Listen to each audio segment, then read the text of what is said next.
In this video, we're going to show you exactly how you can sell $50,000 a month. I've invited 4 of my friends who all do over $50,000 a month. That's over $1 million a year on Amazon FBA.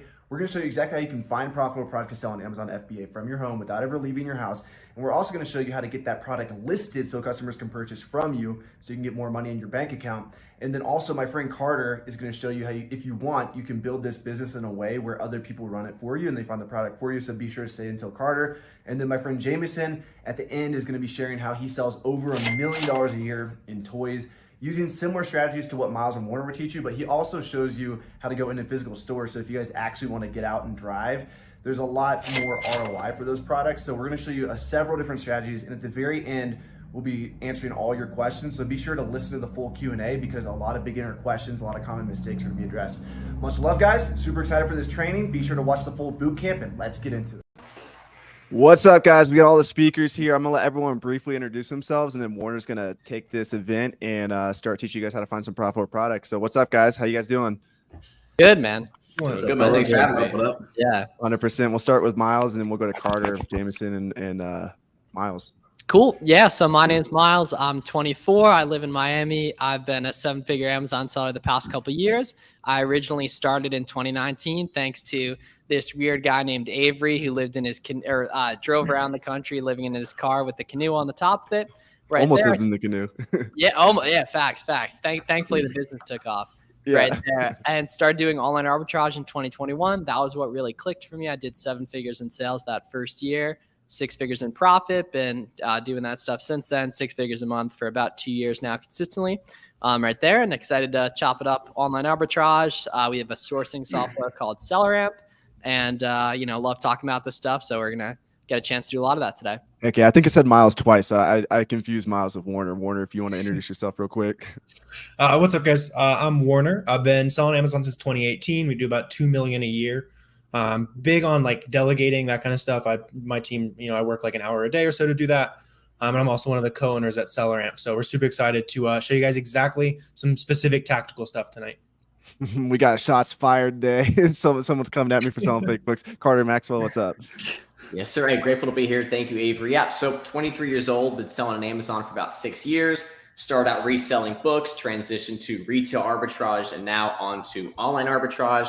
Personal Amazon business does about $55,000 to $60,000 a month, and I currently work less than about an hour a day, just like Warner over there, because I've structured my business to be able to operate by 2 virtual assistants without needing too much input from me. So grateful to be here.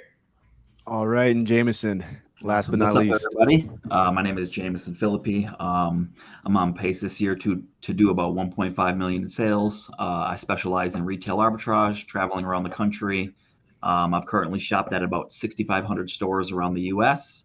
I've been full-time on Amazon now for 8 years. I've been selling selling 7 figures a year for I think the past 3 or 4 years now. And I mainly do retail arbitrage from the road. I do a little bit of OA, wholesale, and I buy out a lot of like closing stores and stuff like that. So grateful to be here. Awesome, sweet. And yeah, the purpose of this video, guys, is to show you how to sell on Amazon step by step, start to finish. Literally, like this video, you guys can reference again. You'll be able to know how to find product, how to list product, how to scale your business. So let's dive into it, guys. I'm gonna let Warner take it away with product sourcing first. Awesome, let's do it. I'm just gonna go ahead and pop open a screen share for you guys. Yep. We're just gonna jump into it. So, let me get this up. Boom. Yeah, can you throw me up on screen? Awesome. Yep. Should be good to go. Take it away, man. Sweet. So I'm going to be showing you guys in about 15 minutes or so how to find your first products to sell on Amazon. Probably the easiest way for beginners, and then Miles is going to show you a different way to source products that also works super well. Maybe a little bit more catered towards those of you guys who are already selling a tiny bit on Amazon. So I want to address the question that we are going to get a million times tonight, and that's ungating. Before I ever even talk about selling products, yes, you can sell name brand products. Yes, you can get ungated in them without any prior sales history. So this is like an example of a standard wholesaler. I use Frontier Co-op in a lot of examples. I've used this website to get ungated in a lot of major categories myself. And really what you need to do to get ungated, guys, is just buy from a wholesaler like this. You can also buy from the stores you're actually just buying from. We'll get into this here in a second. But if you want to buy the book super safe with it, you can buy from wholesalers like this. Make sure you buy 10 units of the product. Download the invoice, all that good stuff, submit it to Amazon, you're good to go. And you will get denied a couple times, right? So keep resubmitting. You'll get a rep that knows what they're doing as long as you open a case instead of reapplying on the same one. So that's Ungating. Hopefully that addresses a lot of limiting beliefs that some of you guys might have. So let's just go ahead and jump into it then. So I've got this example product up. Because this is number one, it's a good starting point for this sourcing method. We're just going to be doing some reverse sourcing here. So for those of you guys who are expert Amazon sellers, you guys are probably masters of this already. You know how important this is. But I've got this product pulled up, right? Because over on Amazon, it's selling for about $30 right now. Over at Target, it's in stock, all that good stuff. We can get it for $16. So plugging that into your profit calculator, even at the price it's at right now, you're going to make $5 profit. It's not the greatest ROI in the world, but this is just one quick example here of a product that you can start from at least, right? I've got a few examples we'll probably jump into as well, but all you need to get started with this method is one example product. Here's your example product if you don't have a profitable product that you can start from. But let's just go ahead and jump into it then. So the first thing I'm going to do on these listings is find a storefront that has, a few reviews, not a ton, because you don't want to be kind of an expert, so to speak, right? So this guy here with 4,000 reviews, they're probably going to have a ton of products, a ton of brands that might be difficult to figure out how to source. So this is actually kind of a weird one. They're selling anything under the sun, so good for them. But I like focusing on sellers with not a ton of feedback because they're not going to be the most expert sellers in the world. So this guy only has 4 feedback. If this is you, then sorry. But we're going to go ahead and dive in from here, right? So using SellerAmp. SellerAmp is our tool, right? It's less than $20 a month. It's one of the few tools that you genuinely need to get started selling on Amazon because of this method right here and profit calculator, all that kind of stuff we'll get into as well. But as we're on this storefront view right here, this is where the magic happens. This is where we source profitable leads, and hopefully we can find something live with you guys, right? But all we're looking for here is the items that we think we can buy for the max cost. So SellerAmp's going to make it super easy for you. You don't have to worry about knowing what price to buy it for.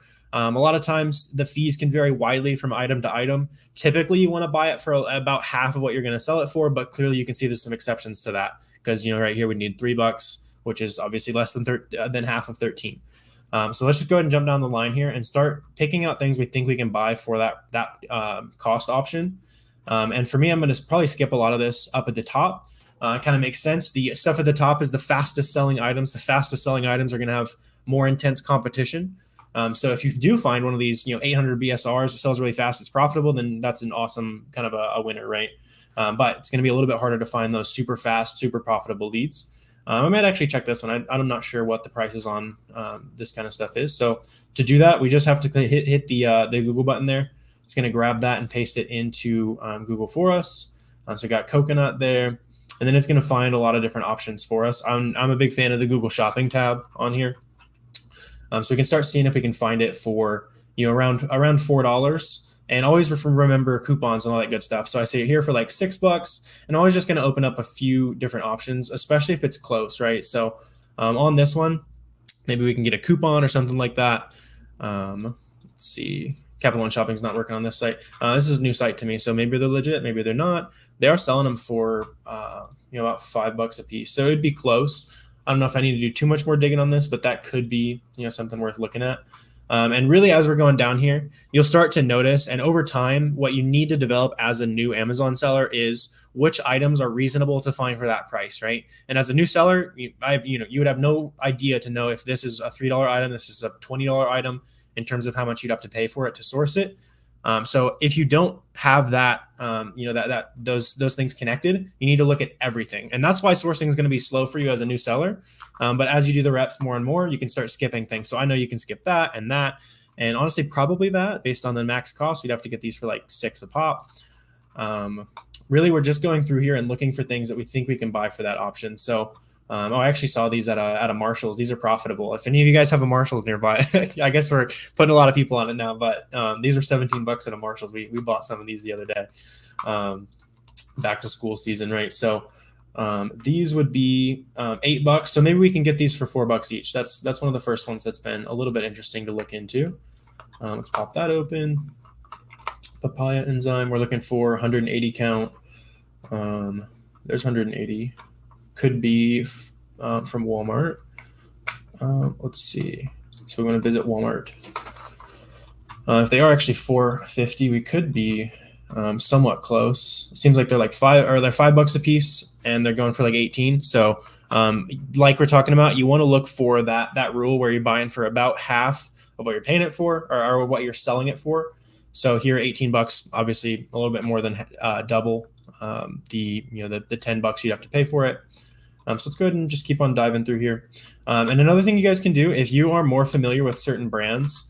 So for example, I know a lot of new sellers want to jump in with like Nike, that kind of stuff. You can also filter down to specifically just those products. This is also not a horrible brand to check right now since it is back to school season. So let's go ahead and check out and see if we can find any of this stuff. It looks like they might have been doing some in-store shopping based on the types of products they're selling, but we can definitely dig a little bit deeper. So $6 for a hat is probably a little cheap. Let's go ahead and keep going through here. So this one's maybe a little bit interesting. Let's check this one out. If we get that for hat for like $7, there it is at Dick's for 10. There's also kind of the other piece of this sourcing method, right, is connecting it to other sales that are already going on. So for example, we know that there's, now you know that there's a Nike sale going on. And so if you find that item, it's on sale, that kind of thing, you might be able to connect the dots a little bit. Seems like this one isn't on that sale though. So let's see. We need those for like $15. You can also use like the arbitrage hero integration if you guys are more advanced. It'll kind of roughly tell you where you might be able to source these items. Let's see. I might check out this one. Just because it's a little bit on the more expensive side. All these, like, we're not buying socks for $4, that kind of thing. Let's see. There's the Nike.com listing. We need them for $11. They're selling for like 15 plus a coupon. So we'll probably go ahead and skip that. And honestly, the art of reverse sourcing is, which brands are worth my time, but also which sites should I check out, or which storefronts are worth digging deeper into, right? So this guy's only got 4 feedback. So he's brand new to Amazon. He's got 176 products, so he must be doing pretty well. But based on that, seems like a lot of his items have gone down in price or something like that. So we'd probably want to find a little bit higher quality of a seller. So to do that, I'm going to show you another kind of example product. So found this one on Walmart earlier. I noticed it was out of stock when I was checking it, but we can still use it as an example, right? So all the resellers already scooped up all the profit from this listing, but that does not prevent us from scooping up some profit of our own on this. So let's go ahead and dig into this. We're going to go ahead and turn on Prime only. If you want to do some merchant fulfillment, you can do that. But if you go down to, specifically selling Prime products, you're going to be competing with people who are a little bit more similar to your business model. So let's go ahead and pop some of these open. So 7 feedback. We got 89 feedback. I might check out this one first. So they're selling a lot of like beauty type stuff. $6. I'm seeing a lot of Amazon on the listing. So again, this is why it's so important to have a tool like this so you can read all this data. Otherwise, you're going through here and scrolling through junk for forever. Let's see. So this one is the first one that's maybe a little bit interesting, especially if Walmart actually does have it for $2, right? Because we would only need to buy a 2-pack for $5. So their dandruff shampoo. Is it 3 ounces? Oh, that's 13 ounces. That's the difference. Okay. There's 8 ounces. Yeah, so that one is really, really cheap. Let's check this one out. So the ordinary, need it for like $8. Let's see. Is it that age defense one? No, it seems like it's, typically closer to like $20. We need that for $2.50, probably a little bit low for something like that. Let's see, a whole bunch of items for $35. So this is, maybe they're up to something a little bit special there. Let's check out one of these other smaller sellers again. I tend to find, a bunch of gems on small sellers, or I find a bunch of products like, that other seller we were looking at here, where seems like they had a lot of competition jump on some of their listings. Let's go ahead and check some of these out. So trash bags for $30. It's a good spot. We might be able to make some money there. Let's see, 30-gallon, 28-pack. So there it is for $10. So that's a good sign. A lot of times, so this is like pick and save. So it's like a regional grocery store kind of thing. If you're able to find it from a bigger store, a lot of times you can find it a little bit cheaper. That's kind of something I like to look out for. Seems like it might be kind of a harder to find type item. This would honestly be the type of item I'd add to a list and try to, contact a supplier for Glad, that kind of stuff, right? So that's another thing you can think about as you're doing online arbitrage reverse sourcing is start making those lists of brands that you want to keep in mind, and you find 3, 4, 5 products that are good in Glad brand, you can go try to find a supplier for it, right? So I really like kind of doubling up the business models there. A lot of people are like, which is better, but both work together super well. So let's see. So we need these for like a 3-pack for $12. It's possible, especially since Walgreens is having a little bit of a coupon here. So if this is the same thing, we might have made some money. So that is shampoo, conditioner. Is that just shampoo? Let's see. It seems like it might be. But this does mean that we can probably check and see if they have the other one. That's like the more standard. So always just go down the rabbit holes, see what you can figure out. So they only have the plus. That's very funny. Okay, so maybe this shampoo is kind of a harder item to find right now. We'll go for a couple more minutes, and then we'll give it to Miles here in a second, and so see if we can find one item here live. But really, this process is kind of going through it as a new beginner. You need to figure out which of these brands are actually worth checking out, right? So, full body shampoo, we need it for $9. Let's see, we do have this one at Walgreens. So with 3 for $15, so we're getting them for $5 a bottle plus another 20% off. So that this could be our product here, at least one interesting product, right? Let's see, pack of 2, sheer volume. Let's make sure it's the same thing. Let's see, volume, body. Sometimes it's hard to tell, right? Sheer volume, maybe it's a little bit different. You can check like the UPCs as well. So let's see, it's like right there. A lot of times there'll be a picture of the back of the bottle, so you can compare them. So it seems like UPCs might be a little bit different, right? But this does mean that I would probably go down the rabbit hole of checking out this website, this sale that we just landed on. Really, you want to just kind of be aware of some different opportunities that are going on through reverse sourcing. And then the method that Miles is going to talk about is how you actually look through that once you have found somewhere interesting to look at, right? So I also want to show you just one other quick example of a winner that we found earlier today. So we were just looking at Marshall's, just a super random shoe brand here, right? So we found these for $80. And then over on Amazon, they're going for, right now they're up at like $155. So at $155, you're making $43 a unit. At more like average prices for this product, you're making $145 sale price, maybe $135 worst case if it goes down to like where it's been down here. So this is kind of the type of products you want to be on the lookout for, right? So this is another potential product you guys can start from to source there. So fortunately, I don't think we were able to find some items that were close, but nothing super super winning there in that little bit there. But hopefully that's a good breakdown of reverse sourcing for you guys. So now that we have good sales in mind, right, Miles is going to talk about how to look through those sales.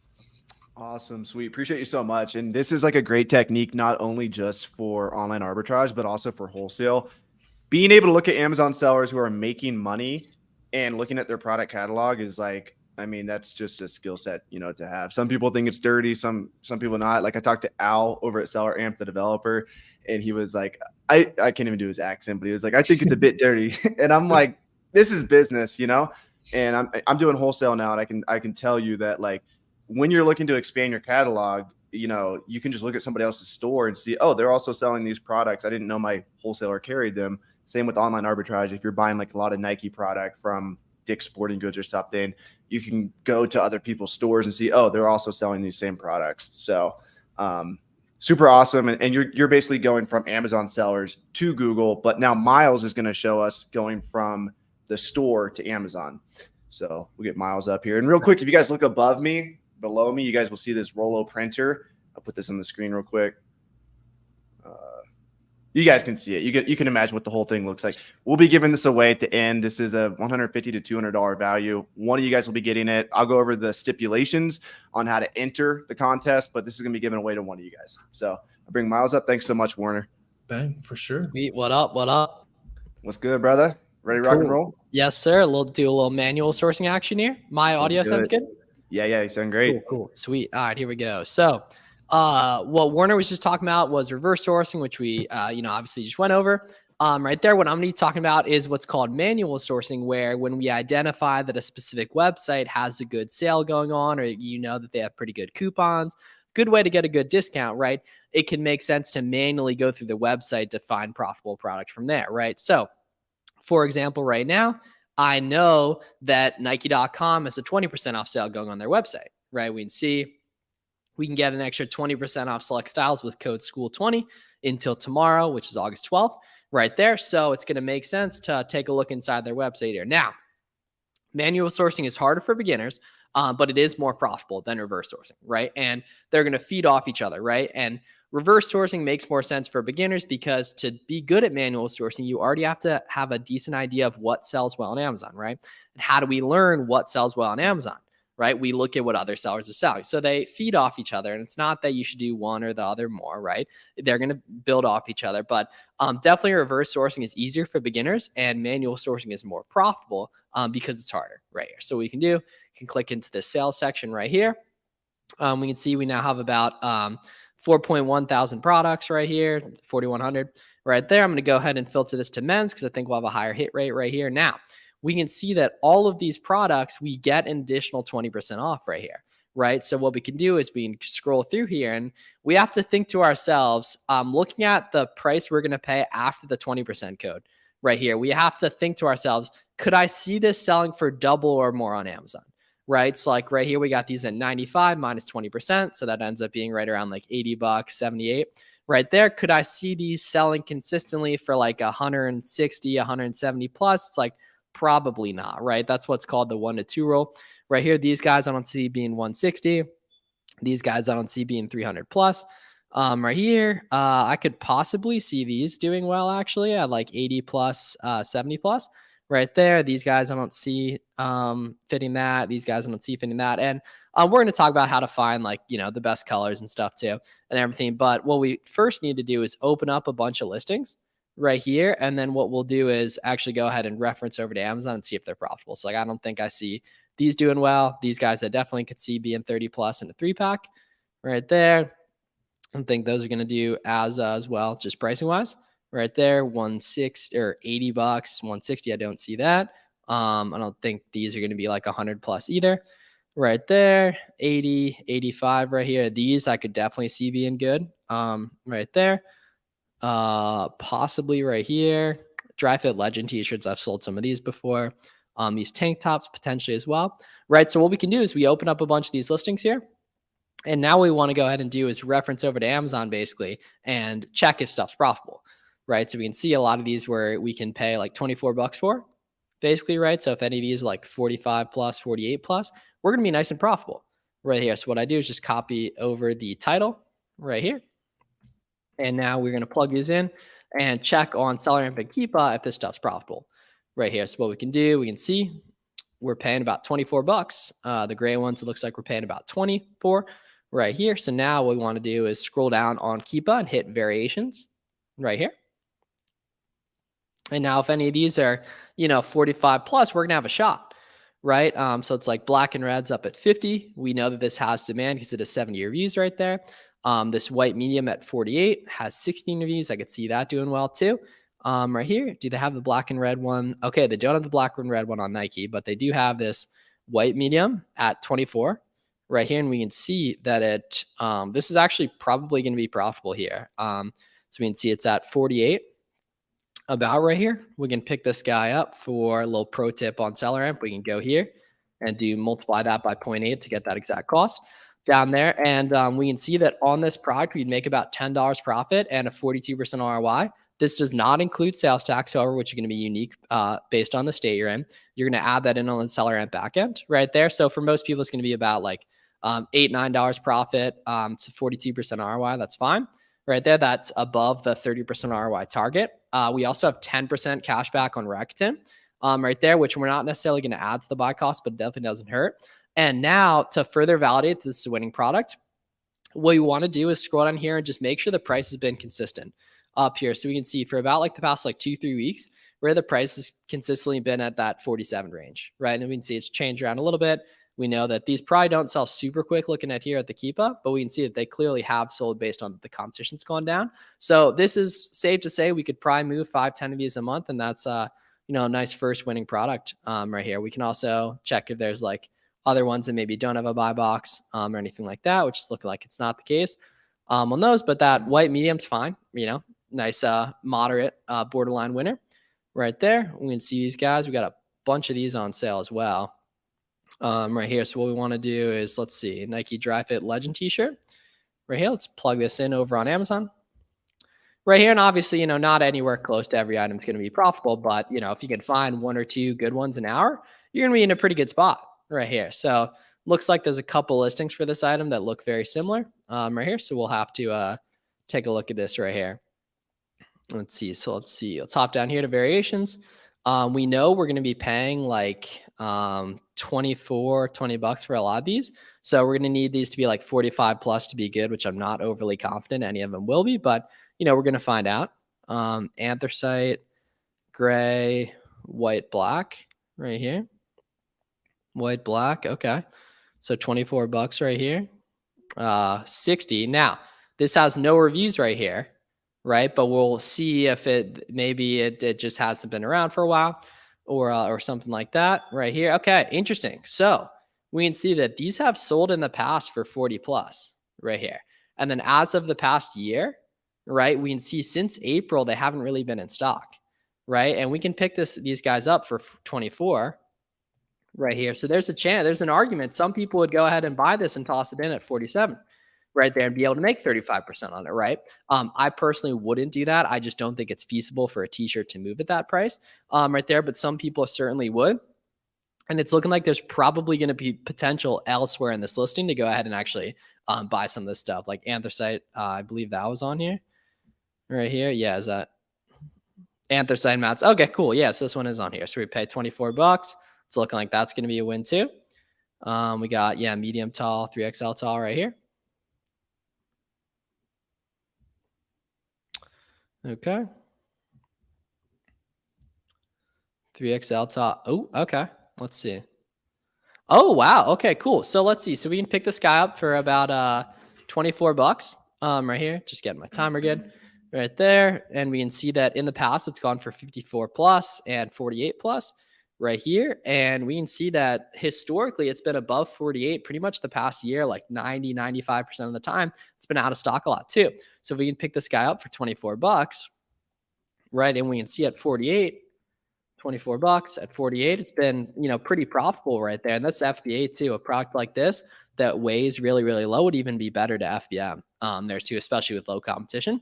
Like this 10% erectance, not bad at all right there. Probably another good thing. And then there might be some other variations that make sense in that guy too right here. So I obviously have a lot of experience doing this. So I have a pretty good eye for what's going to do well on Amazon, what the price should be and such, but we can definitely see the potential in manual sourcing as we're hopping around here. Like, let's see, I don't think this one's going to be good. We can definitely take a look. Let's see.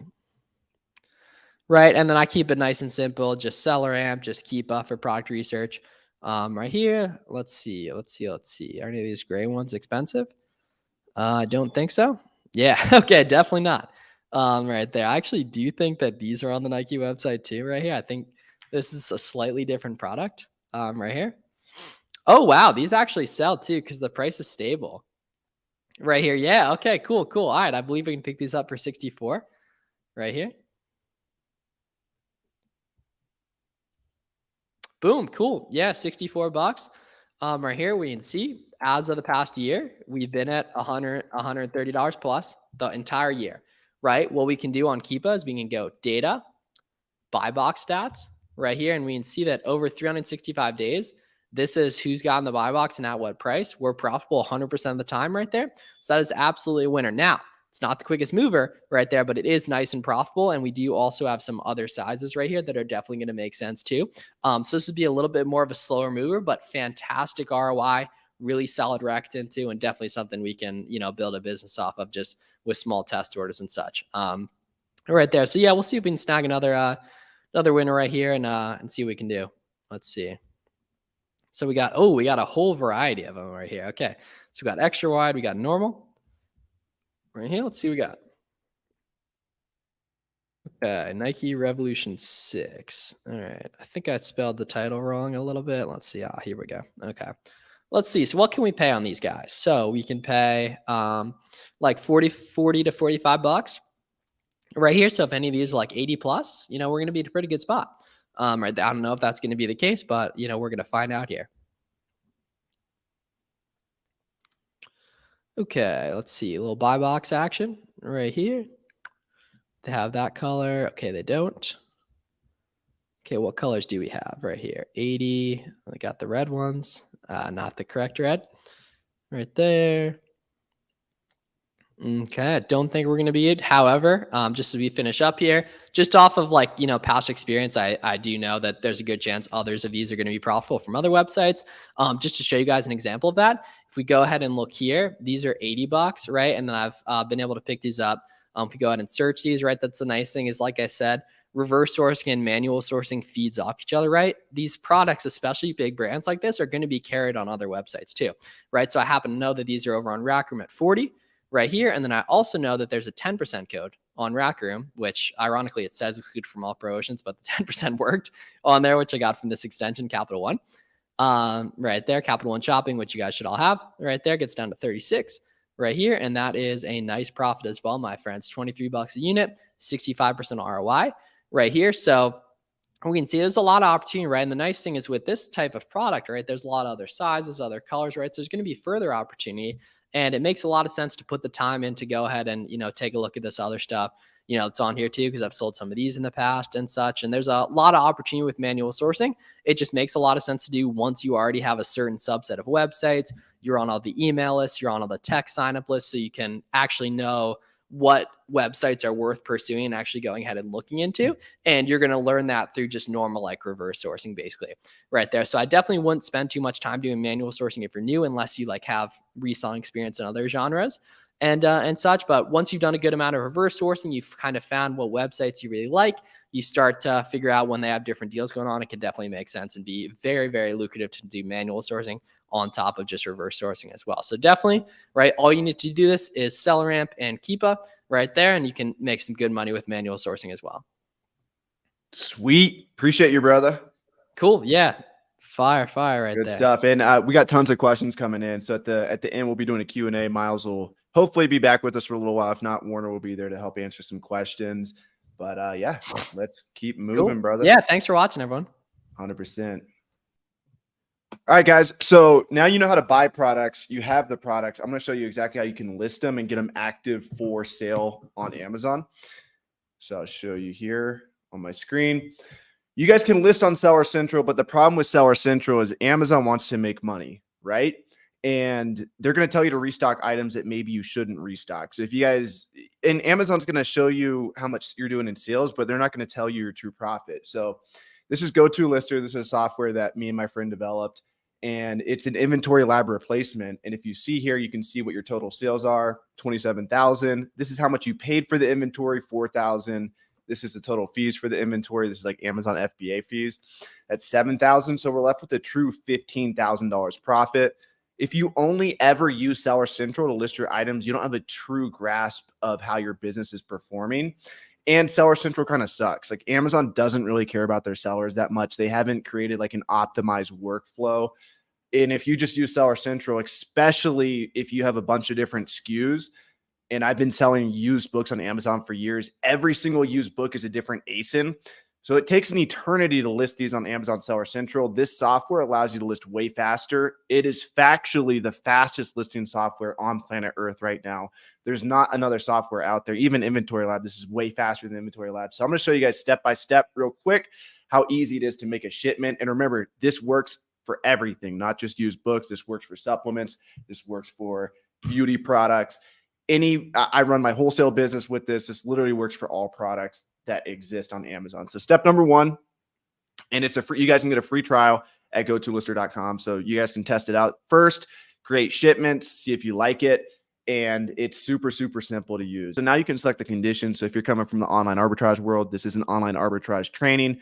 So you'll likely sell your products new.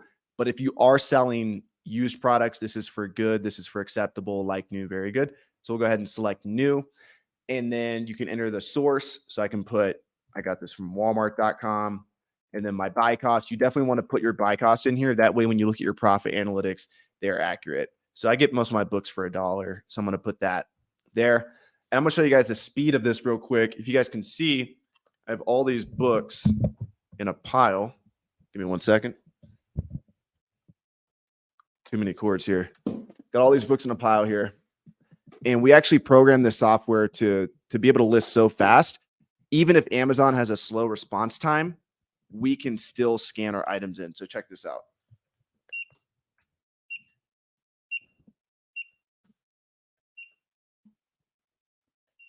All right, that's 6 books here. I'm currently here in Mexico, so I'm not going to label these.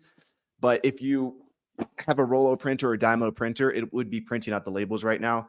And I would simply label these with F and SKU labels. So be sure to prep your items properly. Most items don't require prep. If you are doing online arbitrage, some of your items will require a poly bag. I recommend getting a good prep center that knows how to prep items. But if not, I mean, just follow the instructions that Amazon gives you. So as you can see, I just listed like 12 books in probably 20 seconds.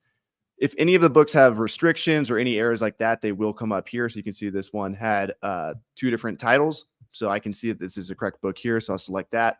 Boom. 13 books in less than a minute listed. And you can see it tells you the total profit for the full batch. One of the other cool things about GoToLister is it tells you exactly, it tells you when there are no FBA offers. So if you guys are selling FBA and there's no FBA competition, there's no prime competition, you can price your items a lot higher. And we have something called smart pricing where we price your items 20% higher if there are no FBA offers. So after you list all these, what you're going to do is click on send batch. This is going to send the information to Amazon, and it's going to show you what warehouse destinations the products are going to. So we have 2 products going to one warehouse and 11 products going to another. We can either go back and remove these 2 products, because if we send these 2 products, these 2 books, it's going to cost a lot of money for shipping since the shipment's so small. So I would actually go back and remove these.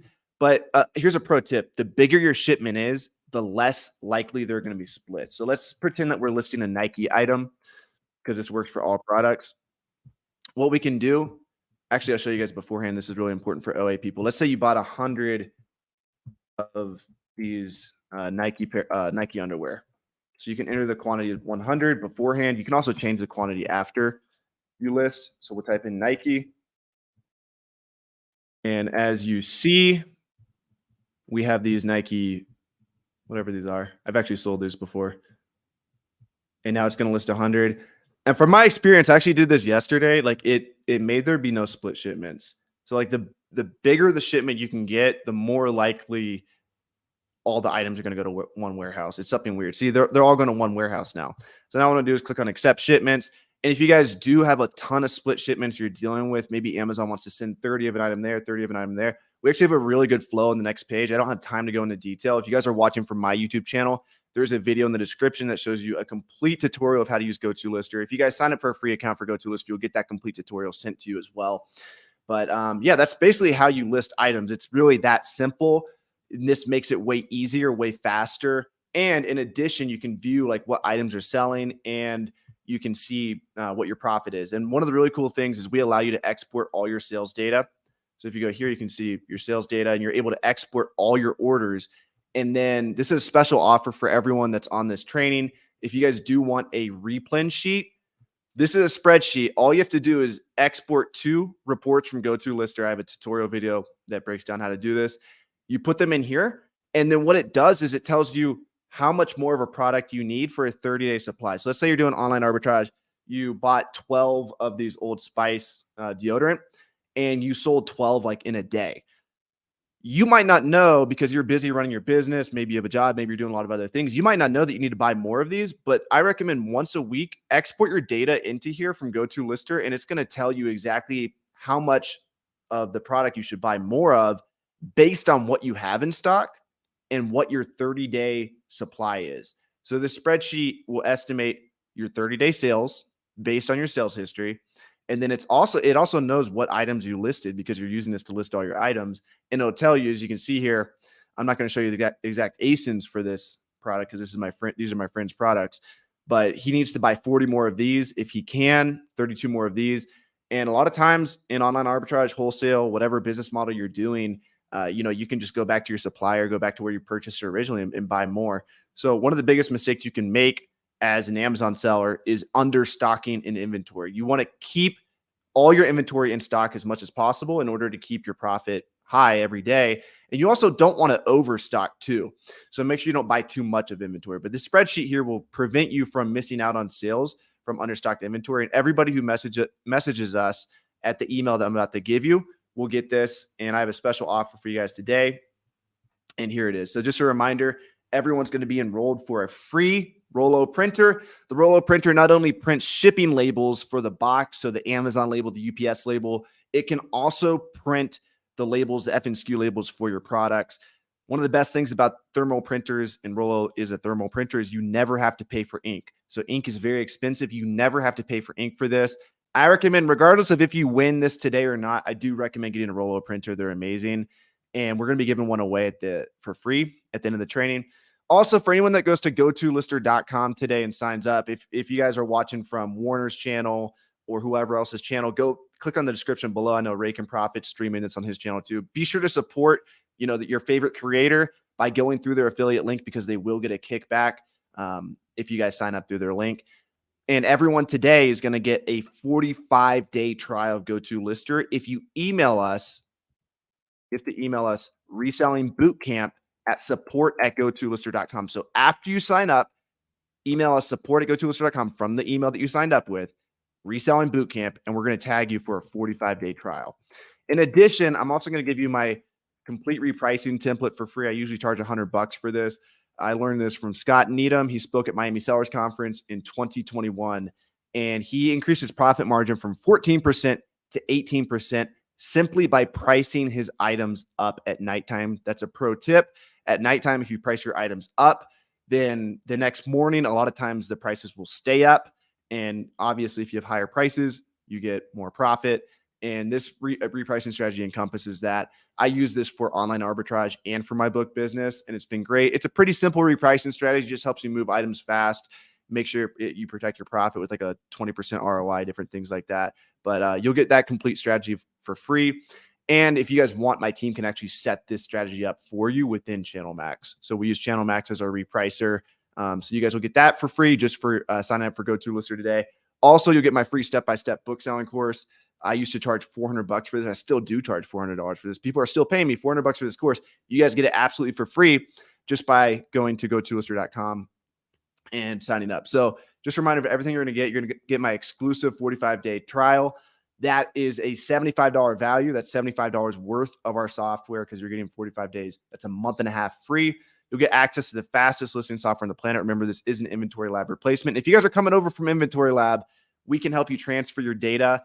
We have a very simple video that shows you how to download one report from Inventory Lab and transfer all your data to GoToLister. You're going to get my $400 book selling course for free. It's got over 100 videos in it, dozens and dozens of hours of footage teaching you how to build a book business. And then my complete repricing strategy, copy and paste template. This is good for online arbitrage and for book selling as well. It's via Channel Max. And you guys will get that. It's a $97 value. You get a free one-on-one profit analytics setup call with me. So if you guys are confused at all, or maybe you're coming from Inventory Lab or some other inferior software, and you do want me to help you set up if you're like nervous about anything, I will actually personally hop on a call with you and make sure that all your reports are good to go. It's a $100 value. I should probably value that at higher because an hour of my time is valuable. Then you'll get my restock spreadsheet. Like I mentioned, that's a $400 value. We'll tell you every single time you should restock on ASINs. We don't want you to run out of stock. And if you're using GoToLister to list everything, then you'll know exactly what items you have in stock and what items you don't have a 30-day supply of. You need to forecast in the future and see, do I even have a 30-day supply of these ASINs that are making me money? If the answer is no, you need to buy more. And then obviously you'll get a chance to win the Rollo printer, which will be given away at the end during Q&A. So everyone who signs up and emails us Reselling Bootcamp, again, be sure to do, here it is right here. Just so everyone always asks this over and over again. Be sure to email us support@gotolister.com, Reselling Bootcamp. Even for people watching the replay of this video, this offer stands for you guys. You guys will get everything I mentioned on the screen before, except for the Rollo printer. That's for the live people. But everyone watching the replay too, you guys will get the option to get all of this right here. All you got to do is email us Reselling Bootcamp at support@gotolister.com after you sign up for GoToLister, and my team will be sure to tag that email that you signed up with a 45-day trial. So before we get out of here, one more time, what we're going to do is go to GoToLister.com, click on free trial right here, and then you can enter your information and you'll have an account. You guys can try this for 45 days. No commitment, no contracts, no long-term commitment. You can cancel anytime. And yeah, that's GoToLister, guys. Boom. All right, let's get into it. We got Mr. Carter Maxwell coming up next. Let me get my screen down. Super pumped for you, brother. And guys, keep the questions coming. We got tons of people in here. We got 166 people live. Keep these questions coming because we're going to answer all the questions during the Q&A. You ready to rock and roll, brother? Yes, sir, man. Am I ready to go ahead and get after it? Yes, sir. Make sure that you want to share your screen. Yes. We can do that right now. What are your sales at the last 30 days? We are at 58,000 last time I checked. I don't know if you can see that. 58K and nothing too crazy. Your virtual assistants found most of those products? Yes, they did. All of them? Majority of them. I'm not doing too much sourcing on my own right now. So yeah, so I'm pumped to have Carter here because he actually went to the Philippines, which I'm super envious of, to meet his Filipino team. He's probably the most connected person with the Filipinos. You actually went over there, which is super cool to meet his virtual assistants, and he'll talk about like what you can pay these people. You can actually pay these people a lot less than you can pay Americans to do work because the exchange rate is favorable for us.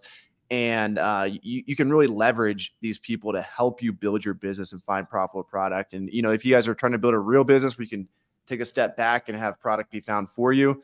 Carter's a great resource. So, and guys, be sure to subscribe to everybody below. We got Flips for Miles, Fields of Profit. We got everyone below, Jameson, me, Steve Rakin. Be sure to sub to all these channels. Cool. Yeah. And can you see my screen right now, Avery? Yep. Cool. All right, I'll hop right into it. So appreciate having me on here. 100%. I'm sure too many of you might not know who I am. Quick little introduction. My name's Carter. Been selling on Amazon for 6 years. Started out reselling books, went to retail arbitrage. Now I do online arbitrage. And a lot of people know me as the virtual assistant coach. I just wanted to quickly showcase my Instagram real quick. Part of the fact that I post a lot of virtual assistant content. So if you want to learn more, definitely feel free to give me a follow. But I actually went to the Philippines this past January. So here's like a couple of my actual team members I got to meet in person, hang out with. So just like Avery said, I have a pretty deep connection to the people in the Philippines. Me posting content, gives them more opportunities to be able to work as a virtual assistant. So I'm not gonna waste any more time. I'm gonna get right to my presentation. It's not super sexy looking. I just have my basic outline here. I know some of you guys like to just read, or maybe you want to take some notes.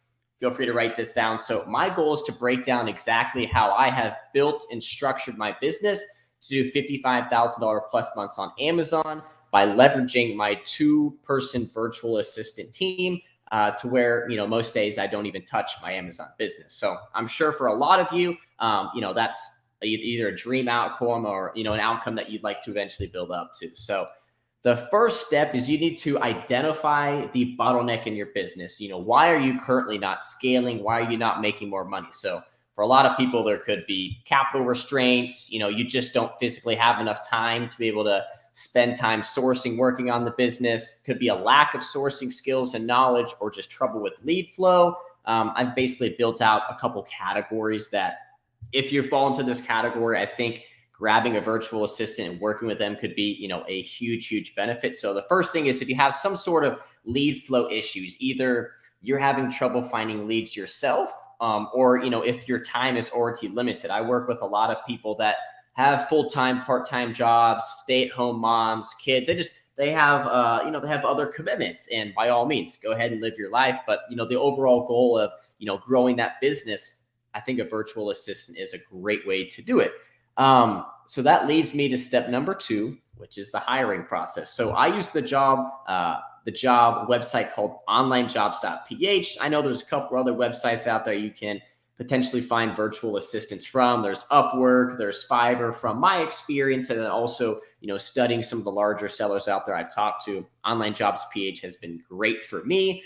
I'll pull up 2 job posts here to show you a few examples of what I think a good job post looks like, and then maybe a not so good job post. So the reason you are posting a job post is you want to alert the community. People are coming on this website. They are looking to be freelancers, and specifically, being a product sourcer in the Philippines is actually a great opportunity. You get paid well, you get to work from home, and, there's the opportunity to expand, increase salary, all those great things. So what I want to mention is when you create a job post, you want to do your real best job to attract high quality candidates. For example, this is what I consider a not very well put together job post. It's not very descriptive.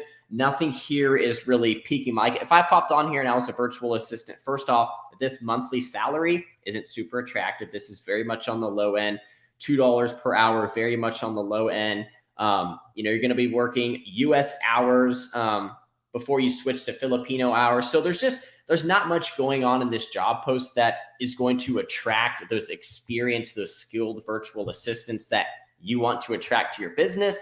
And here's an example of one I found earlier today. You can just see the difference in the copy, the layout.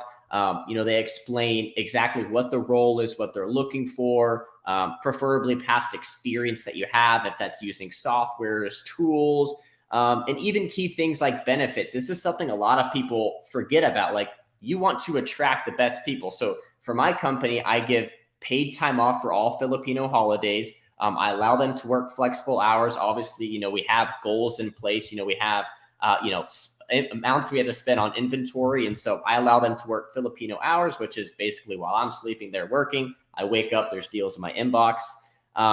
And then right down here, they have a couple of questions just to learn a little bit more about them. And I'll show you just exactly why putting a few questions on your job post can be extremely important. Of course, I know a lot of you are going to have questions. Feel free to send them in the chat now, or you can message me on Instagram if I don't get to them today. Step number 3, you want to sift through prospects. If you put out a solid job post, don't be surprised if 75 to 100 virtual assistants apply and reach out to you. Now, 100 people reaching out to you, that is, first off, for your first time, it's a super overwhelming process. Most Amazon sellers, they put out their job posts, they have all these people come and reach out to them, and then they're like, oh my gosh, like, how do I figure out who to sign? Like, I'm not about to interview all 75 of these people. So then you just look at their resumes and you line up a few random VAs and then select one to work with. Personally, that's not my favorite approach. What I do for myself, as well as for clients that we help hire virtual assistants for, and my personal Amazon business, and basically any business I've ever hired virtual assistants for, we like to take the sample project approach. So when you put out your job post, people are going to reach back out to you. You want to be able to provide some little small, quick project. Try to keep this under 30 minutes. You don't want to ask like, hey, give me 3 leads or 5 leads, because that could take a virtual assistant hours all day. You obviously want to be respectful for their time, and you want as many people to be able to complete that sample project as possible. One thing I did want to mention, and I highlighted right here, when you put your job post out, just add 2 or 3 questions at the bottom. You can see, enter your, what's your favorite category to source products in, your past experience doing online arbitrage, your favorite, grocery stack. The reason you want questions is you'll be able to quickly see which job applicants that responded back to you actually read your job post. A large portion of the time, there's going to be virtual assistants that just go through every single, online arbitrage job post, and they just spam out their application. They're not actually reading your job post. And for that reason, that's not a candidate that I would want to bring into my company, into my business. So adding something as small as 2 or 3 questions and then actually making sure they read your job post and, responded to it correctly is huge, because your goal is to filter out the good candidates from the bad candidates. So that brings us to step number. Actually, I want to talk about the sample project real quick. This could be a variety of things. I remember I started out by doing like a paid leads project. So I'm like, hey, provide me 3 leads and I'll pay you, $5, $10, whatever it might be. This could be something as simple as, hey, here's 3 leads that I found. Please provide me your feedback. And you could add, 2 good leads and 1 lead, and you hope that they can, point out any issues there. So just some example for sample projects. I don't have a ton of time for this call, so I don't want to go too in depth. Step number 4 is you want to grade those sample projects. Like I said, we want to filter the good candidates from the bad candidates, and then you want to filter out the great candidates from the good candidates. So usually you can select whatever grade scale you'd like. I do a scale of 1 to 10. If they're graded a 1, they didn't do a very good job. If they were graded a 5, it was great. It was a perfect completion of sample project, in my opinion.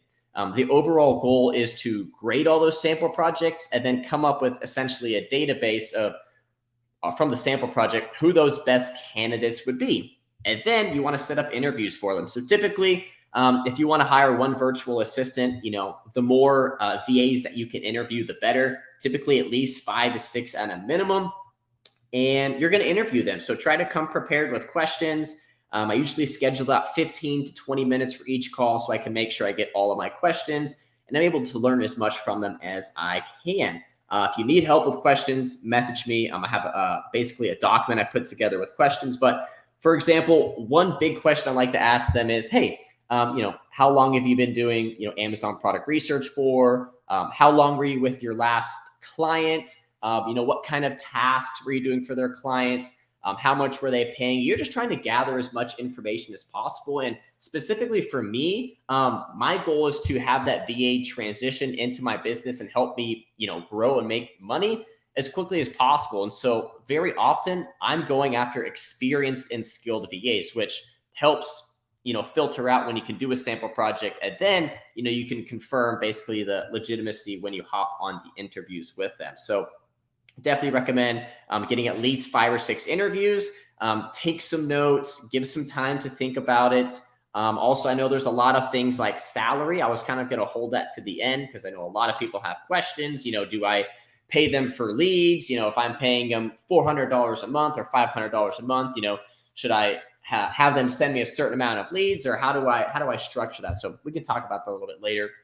But the goal is to obviously select a top candidate. Now, if you have, 2 or maybe even 3 great candidates you can't decide, just set them up on a paid 1 to 2 week trial. This is what I've seen has worked best for me. A paid trial, it's a win-win for everybody. And you're able to see kind of who performs the best and, who does the best work for, whatever your task is, if that's sourcing leads or finding coupons, deals. And then step number 6, I'm going to spend a little bit of time talking about this because there's 2 huge steps in having success scaling on Amazon with the virtual assistant. The first one is the hiring process, like doing your absolute best in selecting a very good candidate that's qualified, skilled, has a good personality, and has the ability to want to grow, learn, and just overall grow in your company. And that also brings us to, basically the second chunk, the final step of this process, which is the training. So after you've done your best to bring on what you think is the best possible virtual assistant, you need to train skills you have, sourcing skills to that virtual assistant. The quickest way that you can scale is to get that virtual assistant operating and thinking exactly like you, the business owner. This could be one of the best ways that I did it was getting on Zoom calls. Hey, here's how I like to do product sourcing, like just kind of how Miles and Warner earlier were, showing you guys how to source. That's exactly what I would do. But specifically, some sellers, like maybe have specific brands or specific categories that you like to focus on. You can kind of share those tips and tricks with that virtual assistant. Of course, you want to build first off a personal connection. This is, this is an employee. A lot of people, I think, don't treat their virtual assistants very well. And, they expect too much of them when they're not, providing the value, providing the training that they need. So first off, build a personal connection, Where are they from? What are their hobbies? What do they like to do in their free time? And then you can kind of get into the business section. But overall, you are a mentor and a coach to them. You have more skills than them. So you need to be able to pass that knowledge on to them so that they can continue to grow and help you scale your business. And kind of how I have my business structured is I have 2 virtual assistants. So I have one full-time sourcer. All day, every day, she's sourcing. And then I have basically my half product sourcer / half purchasing manager. So he also finds leads, but he also reviews that first virtual assistant's leads. First off, what he does is he provides feedback for every lead. If it's a good lead, he approves it. He tells her why. If it wasn't approved, he's providing feedback. Feedback is also huge once you have a virtual assistant. That's kind of why you need some level of experience. You don't have to be a complete expert, but some level of experience where when they provide you a lead, you can provide feedback so that if they gave you, an unprofitable lead or, a lead that you don't want to pursue, you're able to teach them and show them why. Of course, you want to share your vision. Hey, I'm doing 15,000 a month, 20,000 a month. I think that, if we focus on our spend goals and, really hit these sales, like we can get to 20, 30,000, opportunity for raises, bonuses, all that cool stuff. But your goal is to serve as a leader and as a teacher. I also wanted to save some time for questions as well, so I don't want to take too long. But if you guys have some questions, feel free to go ahead and message me on Instagram. I'll go ahead and send a link in the chat. Feel free to message me with questions. I'm sure Carter's all about the Instagram, guys. We got to get his YouTube channel back up. Comment one below if you want Carter to start posting more on YouTube. This kid's talented, but he's been gone for over a year. He's just been posting on Instagram for some reason. But go ahead and go give him a follow on Instagram, but also give him a sub on YouTube. And we'll be running some Q&A here in about probably 20, 30 minutes with all the speakers. So if you guys have questions specifically for Carter, go ahead and drop them in the comments. And Carter, if you maybe want to look out for some of those and write them down, and then we can address them. We got tons of ones coming in. We got Desa, we got Marty, we got My Stealth Life. Real quick, I'll let you answer this one. Like, what do you think is like a good starting rate for a virtual assistant for sourcing? Yeah. So, personally in my business and what I've seen talking and speaking to hundreds of virtual assistants that have worked for clients in the past, I would say typically on the low end, a starting salary for a less experienced virtual assistant typically is going to be closer to $400 per month, maybe $450 per month. However, usually the more experience they have, the more confident they are, the better leads that they can provide. I do see a lot more virtual assistants towards the $550 to $600 per month range. That is personally what I would consider more of the high end monthly. What's the most you pay one of your team members? That's a little private information, but over $900 for sure. You don't want you scared about the other ones seeing the other ones? Yeah, I don't want people reaching out to me saying, I'm kidding. But what I was about to say is myself included, as well as some other Amazon sellers out there, they pay more than $600 per month because the virtual assistant is able to provide them and make them enough money where they are comfortable, being to go ahead and pay those amounts. If that's upwards of $600, $700, $800, $900, and that's kind of the upper range over 900. Awesome. 1,000 is kind of what I pay my main guy to do purchasing, reviewing, and managing my other virtual assistant. Yeah, that's what my main man's at too. He's a little bit over 1,000 a month, but he's been with me for years. He works like 10 hours a day. Truly, like he's truly there. So it's definitely worth it. But I also want to give a few shout outs to everyone enrolling for this Rollo giveaway. Remember, this printer can print shipping labels and labels for your product. We're going to give away to one of you guys. We have quite a few people who have entered. We got Arbitrage Annie, Alexis, Tiffany, Jason, Marty, Mark, Love Preet, Poppin' Tots, Mohammed, Diane, Lori, Desa, Adnan, Jordan, and Sarah. Remember, guys, all you need to do is head on over to GoToLister.com, go to free trial. Enter your information here. Is 100% no risk, no contracts, no long-term commitment. See if you like the software. It's 45-day trial, and usually it's just a 14-day trial. So this is a big opportunity. And in addition, you guys are also going to get everything you see here on the screen. I won't go over all of it, but it's the courses I offer and everything here that I spoke of earlier. But let's keep this rocking and rolling. Remember, email us Reselling Bootcamp at support@gotoolist.com. We're going to do the giveaway soon. And remember, everyone watching the replay, you'll still get everything you see here on the screen in the replay, except for the Rollo printer giveaway. But if you have a GoToolister account, you'll always be entered for these Rollo printer giveaways. We do them often. You can never have too many Rollo printers. It's nice to have multiple because you don't have to switch out the labels as much. So appreciate you coming on, man. And we'll get you back on here in just a few minutes to help answer some Q&A. Cool. Sounds good. Thank you. Sweet. Sounds good. Mr. Jameson Philippi. You ready to rock and roll? Sir. Let me get your screen up here. All right.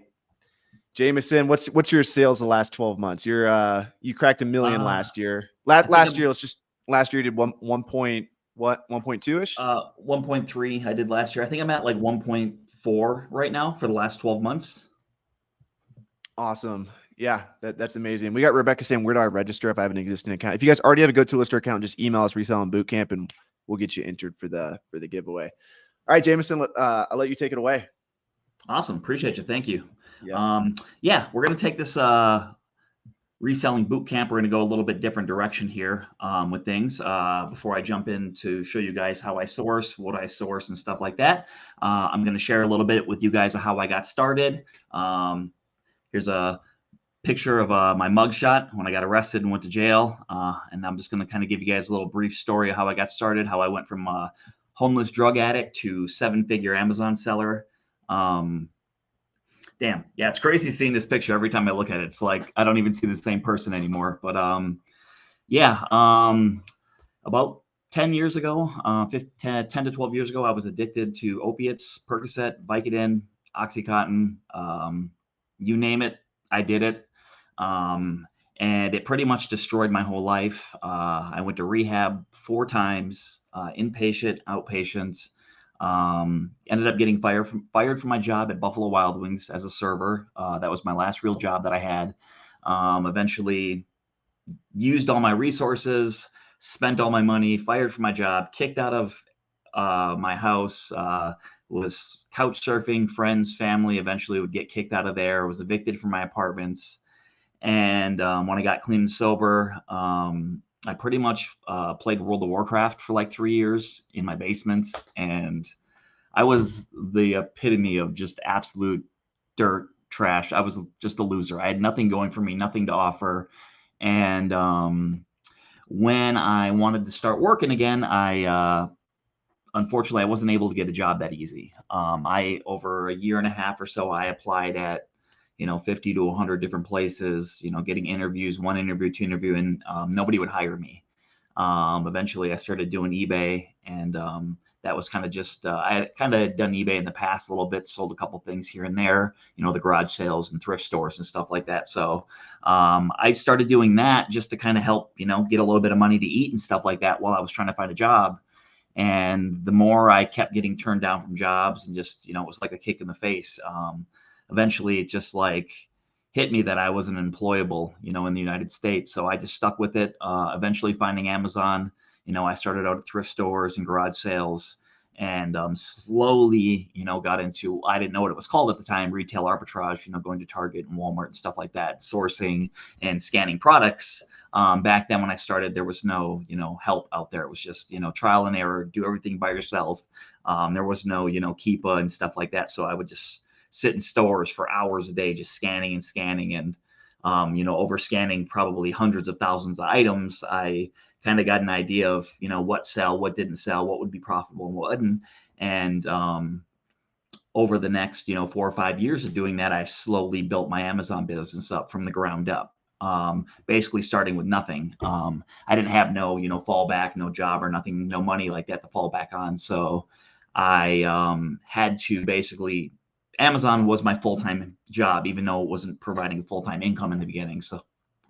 So I just grinded for years, 4 or 5 years. Eventually I started, doing retail arbitrage road trips, very close. I lived in Minnesota, would slowly travel to them, drive 4 or 5 hours and started sourcing, other areas and stuff like that. I'm going to jump forward to now. This year I'm on pace to do about 1.5, 1.6 million in sales, doing retail arbitrage, online arbitrage, and wholesale. And a big part of my business is in my business, I try to focus and go in areas where a lot of people don't focus on, because we all know that Amazon in general is very competitive, and there's different things we can do to give ourselves an edge when sourcing and trying to find products. So, one of the edges that I do is that I source exactly the same as a lot of other people, but I usually will hold my products back for a few months before I sell them. So I focus a lot on buying a lot of clearance Lego. So when different stores like Costco or Target or Walmart will, go 50% off on, Legos and toys and stuff like that, everybody will flock out to the stores, buy it, and then send it in right away. And they're all fighting to the bottom to scrape a profit. Generally what I do is I'll go out and I'll do the same thing, but I'll just hold back and I'll allow everybody else to send their products in. And then I'll wait a little bit before I send my products in. So that way I can, make money when the price starts to go back up as the sellers drop off. So here's a couple little pictures of some of my hauls of me, hitting the Target Lego clearance, I think last month or the month before, earlier this year doing, Costco clearance, going into Costco's and just loading up 5, 6, 7 carts at a time. And a mixture with doing the long-term holds and stuff like that. I also do a lot of retail arbitrage from the road, where I've traveled to 44 states in 3 countries and doing retail arbitrage and living pretty much in my car, hotels, Airbnbs, and traveling around the country and stuff like that. Me and my little SUV, and then when needed, I will rent a U-Haul trailer or an actual U-Haul or a Penske truck if the hauls get that big. I just got back on some pretty exciting road trips. I spent a few weeks in Dallas last month, where I was hitting all of the Bed Bath & Beyond and all the Bye Bye Baby stores. This is a haul from probably my best haul of the year so far this year. I had found a Bye Bye Baby store in Dallas where they had about, gosh, I think I picked up about 4,000 units from these guys at 80% off retail. I had to rent a 26-foot U-Haul and literally filled the whole thing up from the floor all the way back, all the way up to the roof. And it's crazy. I just bought all this stuff last month, and pretty much I'm sold out of over half of it already. Like I'm selling like 100 to 200 to 300 units a day of some of the SKUs that I picked up, which was really great for cash flow and stuff like that. But yeah, like I said, my biggest thing is traveling around the country doing retail arbitrage. Here's a map of the United States. I've shopped at well over, I would say, 6,500 retail stores in the United States. And all these little dots represent stores and other things like that of everywhere that I've sourced around the country. And one thing that I really enjoy about being able to travel and doing this is that if you go to a new city and you're sourcing products and the city it's not reaping you, very, good fruits, good rewards, you can change directions and go hit another city, hit another state. So I've really utilized doing that. And one, I love to travel. And I know a lot of these guys probably make a lot more money than I do from behind their computer at home, which is freaking amazing. I'm not as good as at the OA thing like that, but I love to travel and I love to hang out with friends and meet resellers and, network and build relationships. And, being able to travel so much is, granted me, to making a lot of friends in the reseller space along the way, because I'm always traveling and meeting people and, going to events and stuff like that. So that's kind of just a brief, in a nutshell of what I do with my business and, how I source and stuff like that. I'm going to jump in and I don't do a lot of OA. My OA is very sporadic. Like I'll have 1 month I'll say I'll spend 30, 40K on OA. And then it'll be like over the next 2-3 months, I might spend 5K. So my OA is very sporadic where I don't always find deals. And sometimes I wait for sales and stuff like that before I jump on stuff. So I'll do OA when I'm able to, but it's usually just, retail arbitrage. And I do a lot of wholesale too. My business is growing a lot in the wholesale space too, where I just buy, a 1 to 2 year supply of products. And then I just replenish it every couple of months into Amazon and just, sell out over the year or whatnot. So here we go. So I'm going to show you a little bit of how I do my OA when I do OA. I shop a lot of, smaller to medium sites, once in a while I'll do Target and Walmart and stuff like that. I do a lot on GameStop when they have sales a handful of times a year. I'll do, focus on, doing obviously your cash back and stuff like that when you can do cash back, buying discounted gift cards and stuff like that. But again, what my strategy is when these stores run these sales, how many other hundreds or thousands of sellers are running to this same website and buying all the exact same products where Keepa looks good, everything looks great. And then you have 100 people send it in. And the next thing you know, a week later, everybody's losing money. So I'm going to show you some of the stuff that I've sourced from the GameStop sales and what I do as far as my strategy to make money when I do those products. So when GameStop sometimes will run like a 20 or 30% off action figure sale, or like a buy 2 get 1 free or something like that. I'll check the site at every couple of days to see if there's anything going on. But I'm going to give you guys an example here of a product that I sourced from GameStop. This is an action figure that I bought back in, I want to say in October of 2022.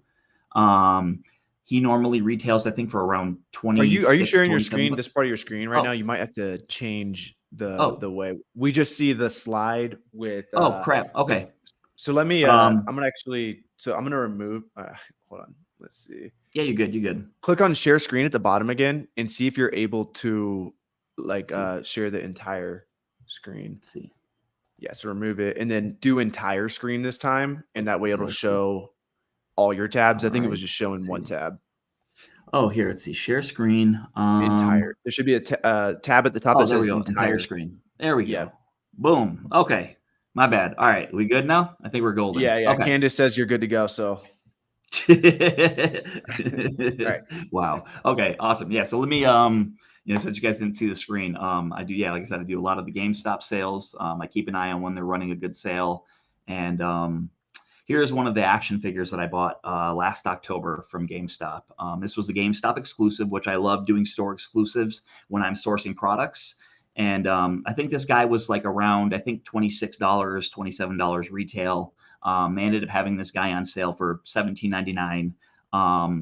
And I stacked my discounted gift cards, and then obviously, your cash back, Rakuten, Be Frugal or whatever like that, whatever the best one is at the time, I'll usually use.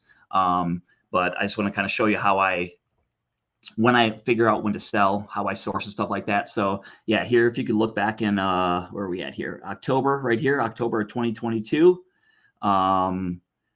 This is, the product is good. It's selling good. It's selling for 50, 60 bucks. And then you have the GameStop sale where you can see the big spike in sellers and then obviously the huge drop in price. And obviously I've been burned too many times where I'm buying here with everybody and then I'm sending it in and then I'm selling it on the way down where I'm making $2, $3, sometimes breaking even, sometimes even losing, So usually what I'll do is, depending on the product, different items, require different hold times. So usually sometimes with the GameStop exclusive action figures, sometimes the hold time isn't too long. It can be, 3 to 8 months, depending on the price point you're seeking. Obviously you hold out longer. Sometimes you can, get a little bit higher price point as long as GameStop doesn't re-release it. But obviously said, everybody buys the product, boom, the price pretty much drops down to 30 bucks where you're not really making any money. And then I held out to I held out for a while, a little bit longer. And then I think I ended up getting around 50 something, 52, 53 bucks for my figure like that not too long ago. So I think I held them for 7 months or something like that. But usually if I can get, if I can make 20 bucks on my items and stuff like that, that's usually what I'll do. And it took me many years of building up my fast flips to be able to do this. Cause obviously, people will be like, oh, well, you bought that. You only made, 20 bucks on that. And you could have flipped that money, 5 times in that amount. And that's true. But eventually, there's not enough products for me to buy. I still do all the fast flips where I'll buy everything that I can, flip it right away. But then I'll also correlate in my long-term holds with that as well. Cause sometimes I can't spend my money fast enough. Sometimes there's just there's not enough product out there. And so I'll buy fast flips to kind of just keep paying my bills up front. And then I'll do the long-term hold flips to kind of, give me some cushion on the back end. And this stuff really helps too for if I ever go through a dry spell of where sourcing isn't working out very well, or if I'm not finding products, I know I've always got profitable products in the back burner ready to sell to make a profit. I do a lot of things with the Lego website as well. And this is probably one of my favorite sites that I source at. I do a lot of the gift with purchases.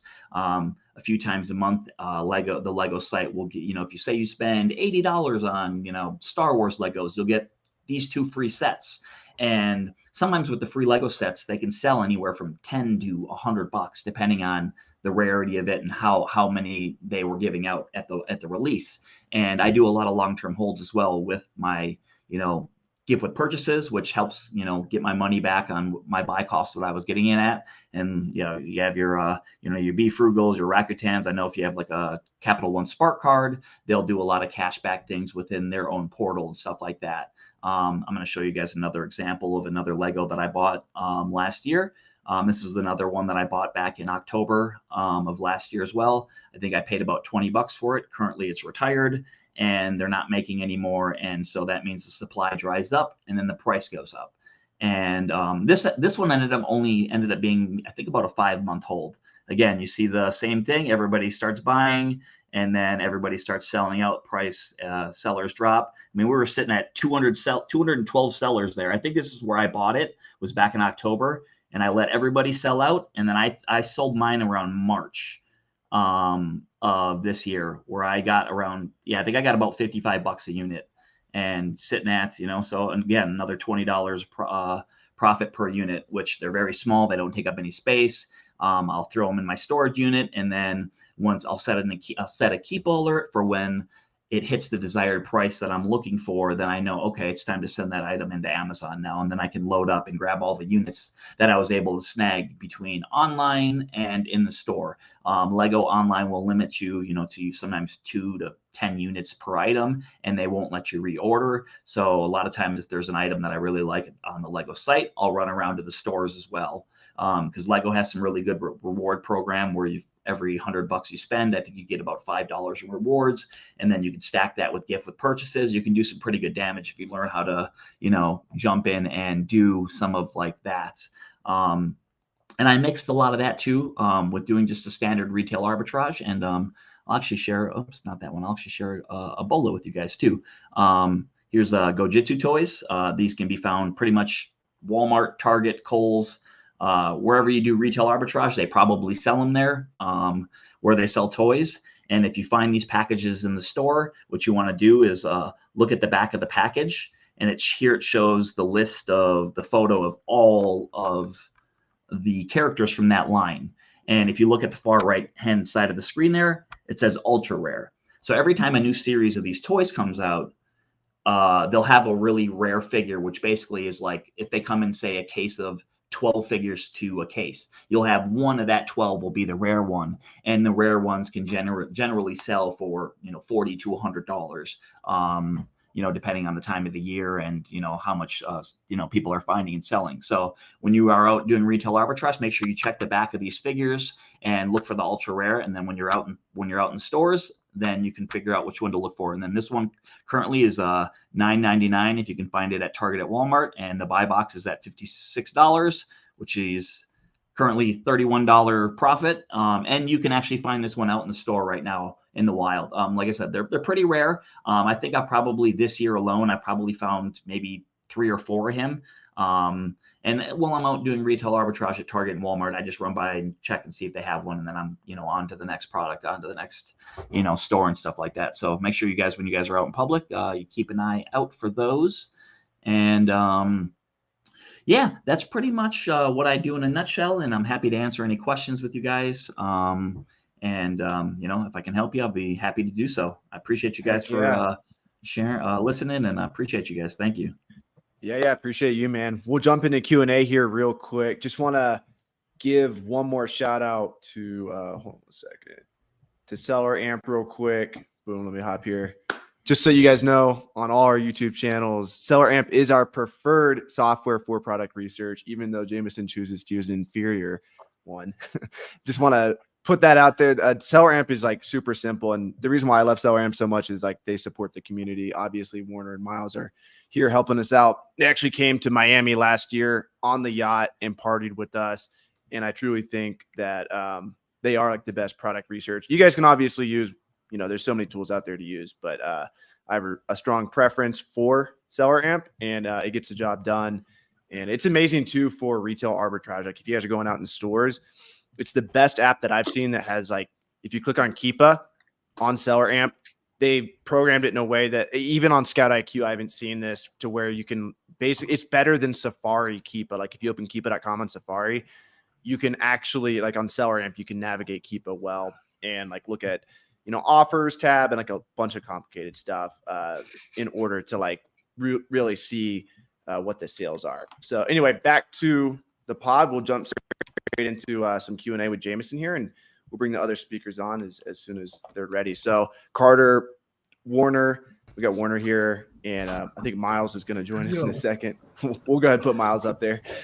All right, guys, let's run it. We'll start with some questions for Jameson, and then if you guys have questions for any of the speakers, comment them below. And we'll also be doing this Rollo printer giveaway really soon here, so be sure that you guys have signed up for GoToLister. The link should be in the description of whoever's YouTube channel you're watching. In about 15 minutes here, we'll be giving away that Rollo printer to one of you guys. And so let's dive into it.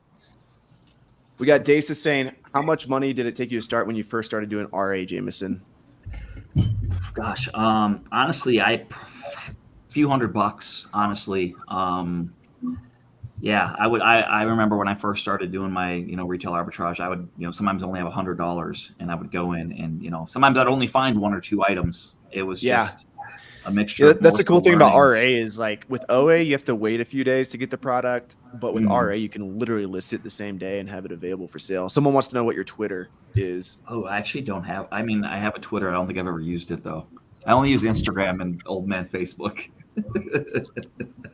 Gotcha. Your map is frameable art. Yeah, you should get that framed. That's true. That map is sick.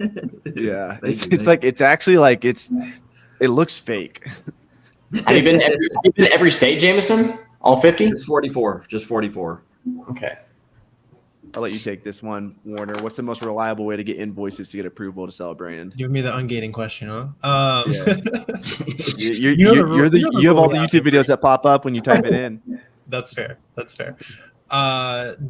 You can use literally anything. Your retail, like except for retail receipts. Anything you buy at Walmart.com, all that good stuff. Just submit it multiple times; it'll work. You're good. Wholesale suppliers, if you want to be super, on top of things. Awesome. Yeah, and that goes for Marty's got an ungating question too. Basically like any receipt from like a big retailer works these days. ChristianBook.com is great for CDs, DVDs, and different things like that. You say CDs? Any type of media. Yeah, CDs. You still sell CDs, Jameson? I'm going to answer that. No, I don't. All right. We got Side Hustle Experiment here. What's good, brother? Hey, homie. Have any of you? Oh my God, I almost read that. Jerry coming in hard. I had that in my head. Just sign up for GoToLister, ready to run the Rollo printer. Heck yeah, baby. Jerry almost got you. He did. But I'm quick. I'm quick now. Can you comment a certain area being more competitive to the LA? Yeah. Do you have any? Like, what's the most competitive part of the country for retail arbitrage? Would you say, Jameson? I would probably say New York, New Jersey, Los Angeles is super competitive. Actually, one of the Lego pictures I showed on my slide, that was actually from Costco in Los Angeles. I went in and I bought like 200 Lego sets there at clearance, like 60% off retail earlier this year. So there is opportunity everywhere, even in the competitive areas. Not everybody knows everything in your areas. And I do some sourcing trips to LA, and sometimes I do really well, sometimes I do all right, but I always find profitable items. Awesome. Do you ever get any beef over people who are like, it's their turf or something? You're coming out of nowhere. I've only had one. This was actually probably like Taylor has a funny story about that actually. Taylor Jones, he told me, he's like, bro, I saw Jameson like the first time I met him. He was so mad because somebody went by you with like a cart of your product, and Taylor was like, oh my gosh, I didn't know Jameson had a temper on him like that. He said you were mad because someone stole all your shit. You're like, oh.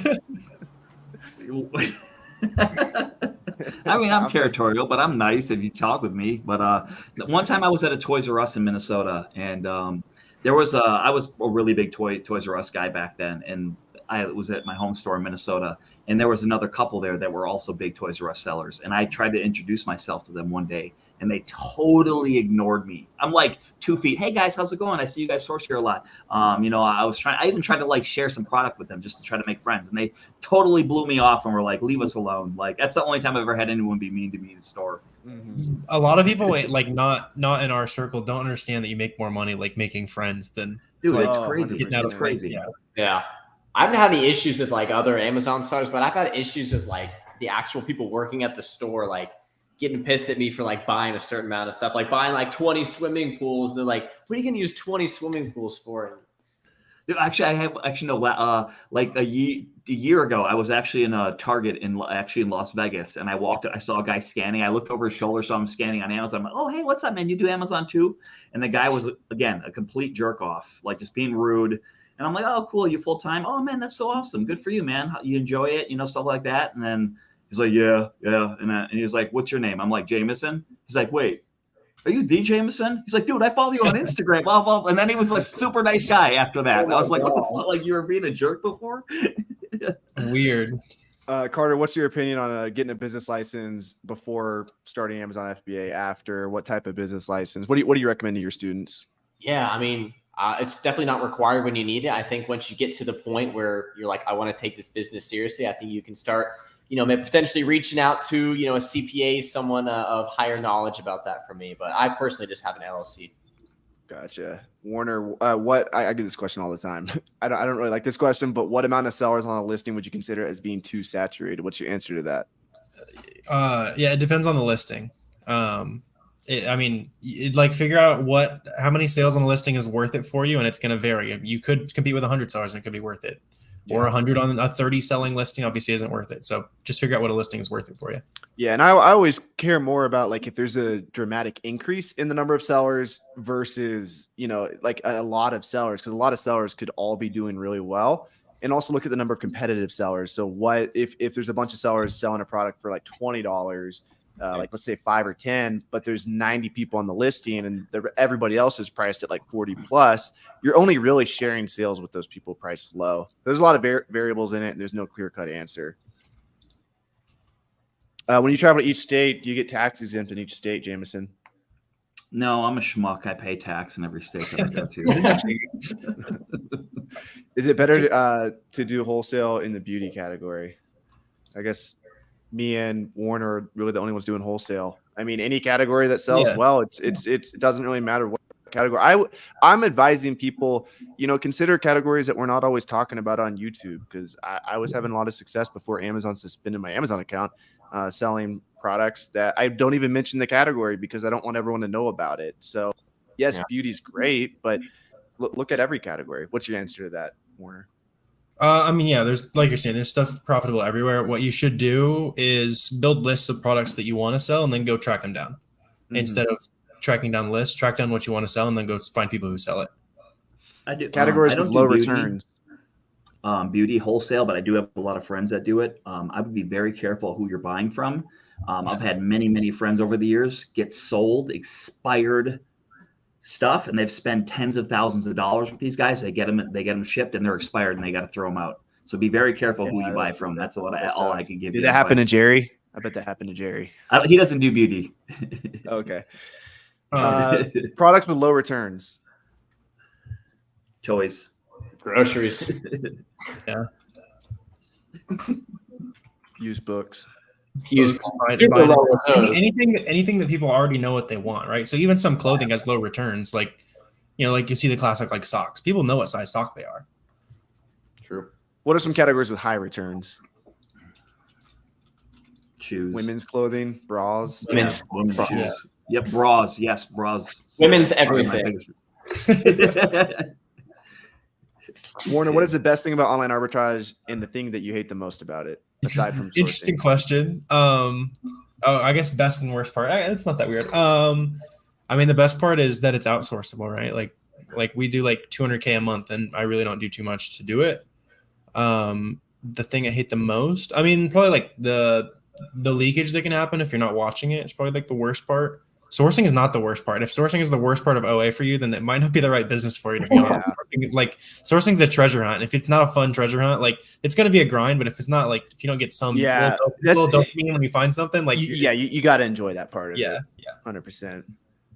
For everyone that wants to enter the giveaway, all you got to do is go to gotolister.com, enter your email there, and email us at support@gotolister.com. Email us Reselling Bootcamp. I'll share with you real quick. How many people have entered the giveaway so far?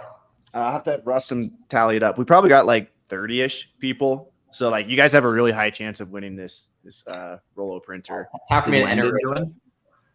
Yeah, we're gonna enter and win. Give me the Rollo. I'm gonna hit up all my VAs to enter real quick.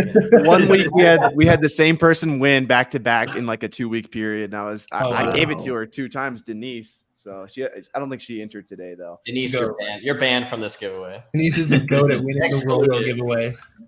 So all you guys got to do is go to gotolister.com, click on free trial. Again, this can list any product that exists on Amazon that helps you track your profits. And for everyone out there that likes Seller Board, a lot of people talk about Seller Board.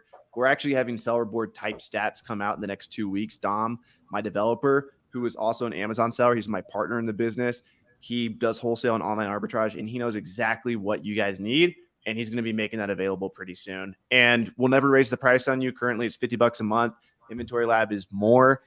We will always keep you at $50 a month as long as you sign up now. In the future, we will charge more, but currently no, because we're growing. So all you gotta do is go to gotolister.com, enter your email here, and then email us at support@gotolister.com, and you'll get all this stuff I see on the screen. You see on the screen here, it says $1,000 value. Email us Reselling Bootcamp. Email us those 2 words at support@gotolister.com, and we'll put you in the giveaway. We'll do the giveaway in about 5 minutes here. Take away my screen. James, what's your Instagram, man? Someone's asking. You gotta drop it. What for Instagram? It's just my first and last name, Jameson Philippi. Yeah, and guys, we're here on YouTube. Obviously, you guys all have you guys watch YouTube, so be sure to subscribe to everyone here. Show them some love.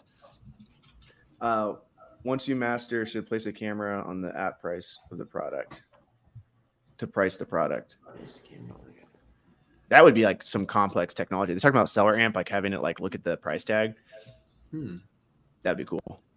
How does sales tax work on Amazon? I mean, don't you just see it like in the transaction report that you pay sales tax according to each state? You used to have to do it yourself. It used to be a pain back in the day, but now Amazon remits in most states. So confirm that your state does, but you should be fine. Mm-hmm. Yeah, you guys should not be paying sales tax upon purchasing product if you can't. Like a lot of online arbitrage websites, I call them online arbitrage websites. A lot of retail websites don't want you to resell their product. So you'll have to pay the sales tax there because you're kind of doing it incognito unless you have a prep center in a tax-free state, which is a life hack. You guys should do that. But try to avoid paying sales tax on the purchase if you can. How can I make friends in this business? How'd you guys make friends in this business? I started making videos like this. I think Carter was actually one of the first Amazon sellers I talked to, which is funny. Really? Yeah, dude, he hasn't posted on YouTube in a year. Tell Carter right now to post on YouTube. Warren, I think you're about to pass me in subs. What are you at right now? 56, I think. Carter's like, you're gonna pass me in subs, and he hasn't posted it because you haven't posted anything, bro. No, I've been dry on YouTube. I gotta get back out. This is his first video all year. Isn't that crazy? Yeah, that's crazy. Warner, if I find a decent prep center, would it make sense to start getting virtual assistants and treat this like an enterprise as quick as possible? Only if you already know how to source. If you're hiring VAs before you can spend 10, 20K on your own every month, then you don't know what you're not going to have an effective team. It's not a shortcut. What's that tab you have all the way to the left? What did I show? I don't even know. It's weird now. That's funny. Miles and I showed a bunch of example products today, so go reverse source off those products. Go back to the first 30 minutes of the video and reverse source any of the winners. 100%. And just a reminder, everyone, we're also going to be giving away. I think this is huge for all y'all's audiences. GoToLister eventually is going to have this built in, but for now we have this spreadsheet here, and it tells you your replens. So the replen spreadsheet as well is what you guys will get. Do you guys do a good job of replanning your stuff, Carter? Tried to, yeah. I have my VAs have like a restock spreadsheet. So especially when you're buying stuff on sales and it's not on sale all the time, being able to figure out when those sales are happening and capitalize. Can definitely help. What about you, Warner? How are you doing on your restock? Are you got a pretty good system in place? Yeah, we built a pretty fancy spreadsheet that can combine some data. It's overkill for almost everyone. What do you? Because our formula is simple. We look at Yeah. the day of the last sale, and then we look at the 7 days from the day of the last sale and multiply that by 4 for a 28-day sales projection, and then we subtract what we have in stock. What kind of formula are you using?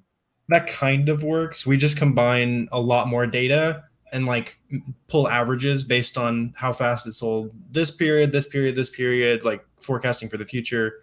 Like it's overkill for most people. Like, Are you yeah. taking the number that's the biggest in most cases, just to like give like an optimistic, or?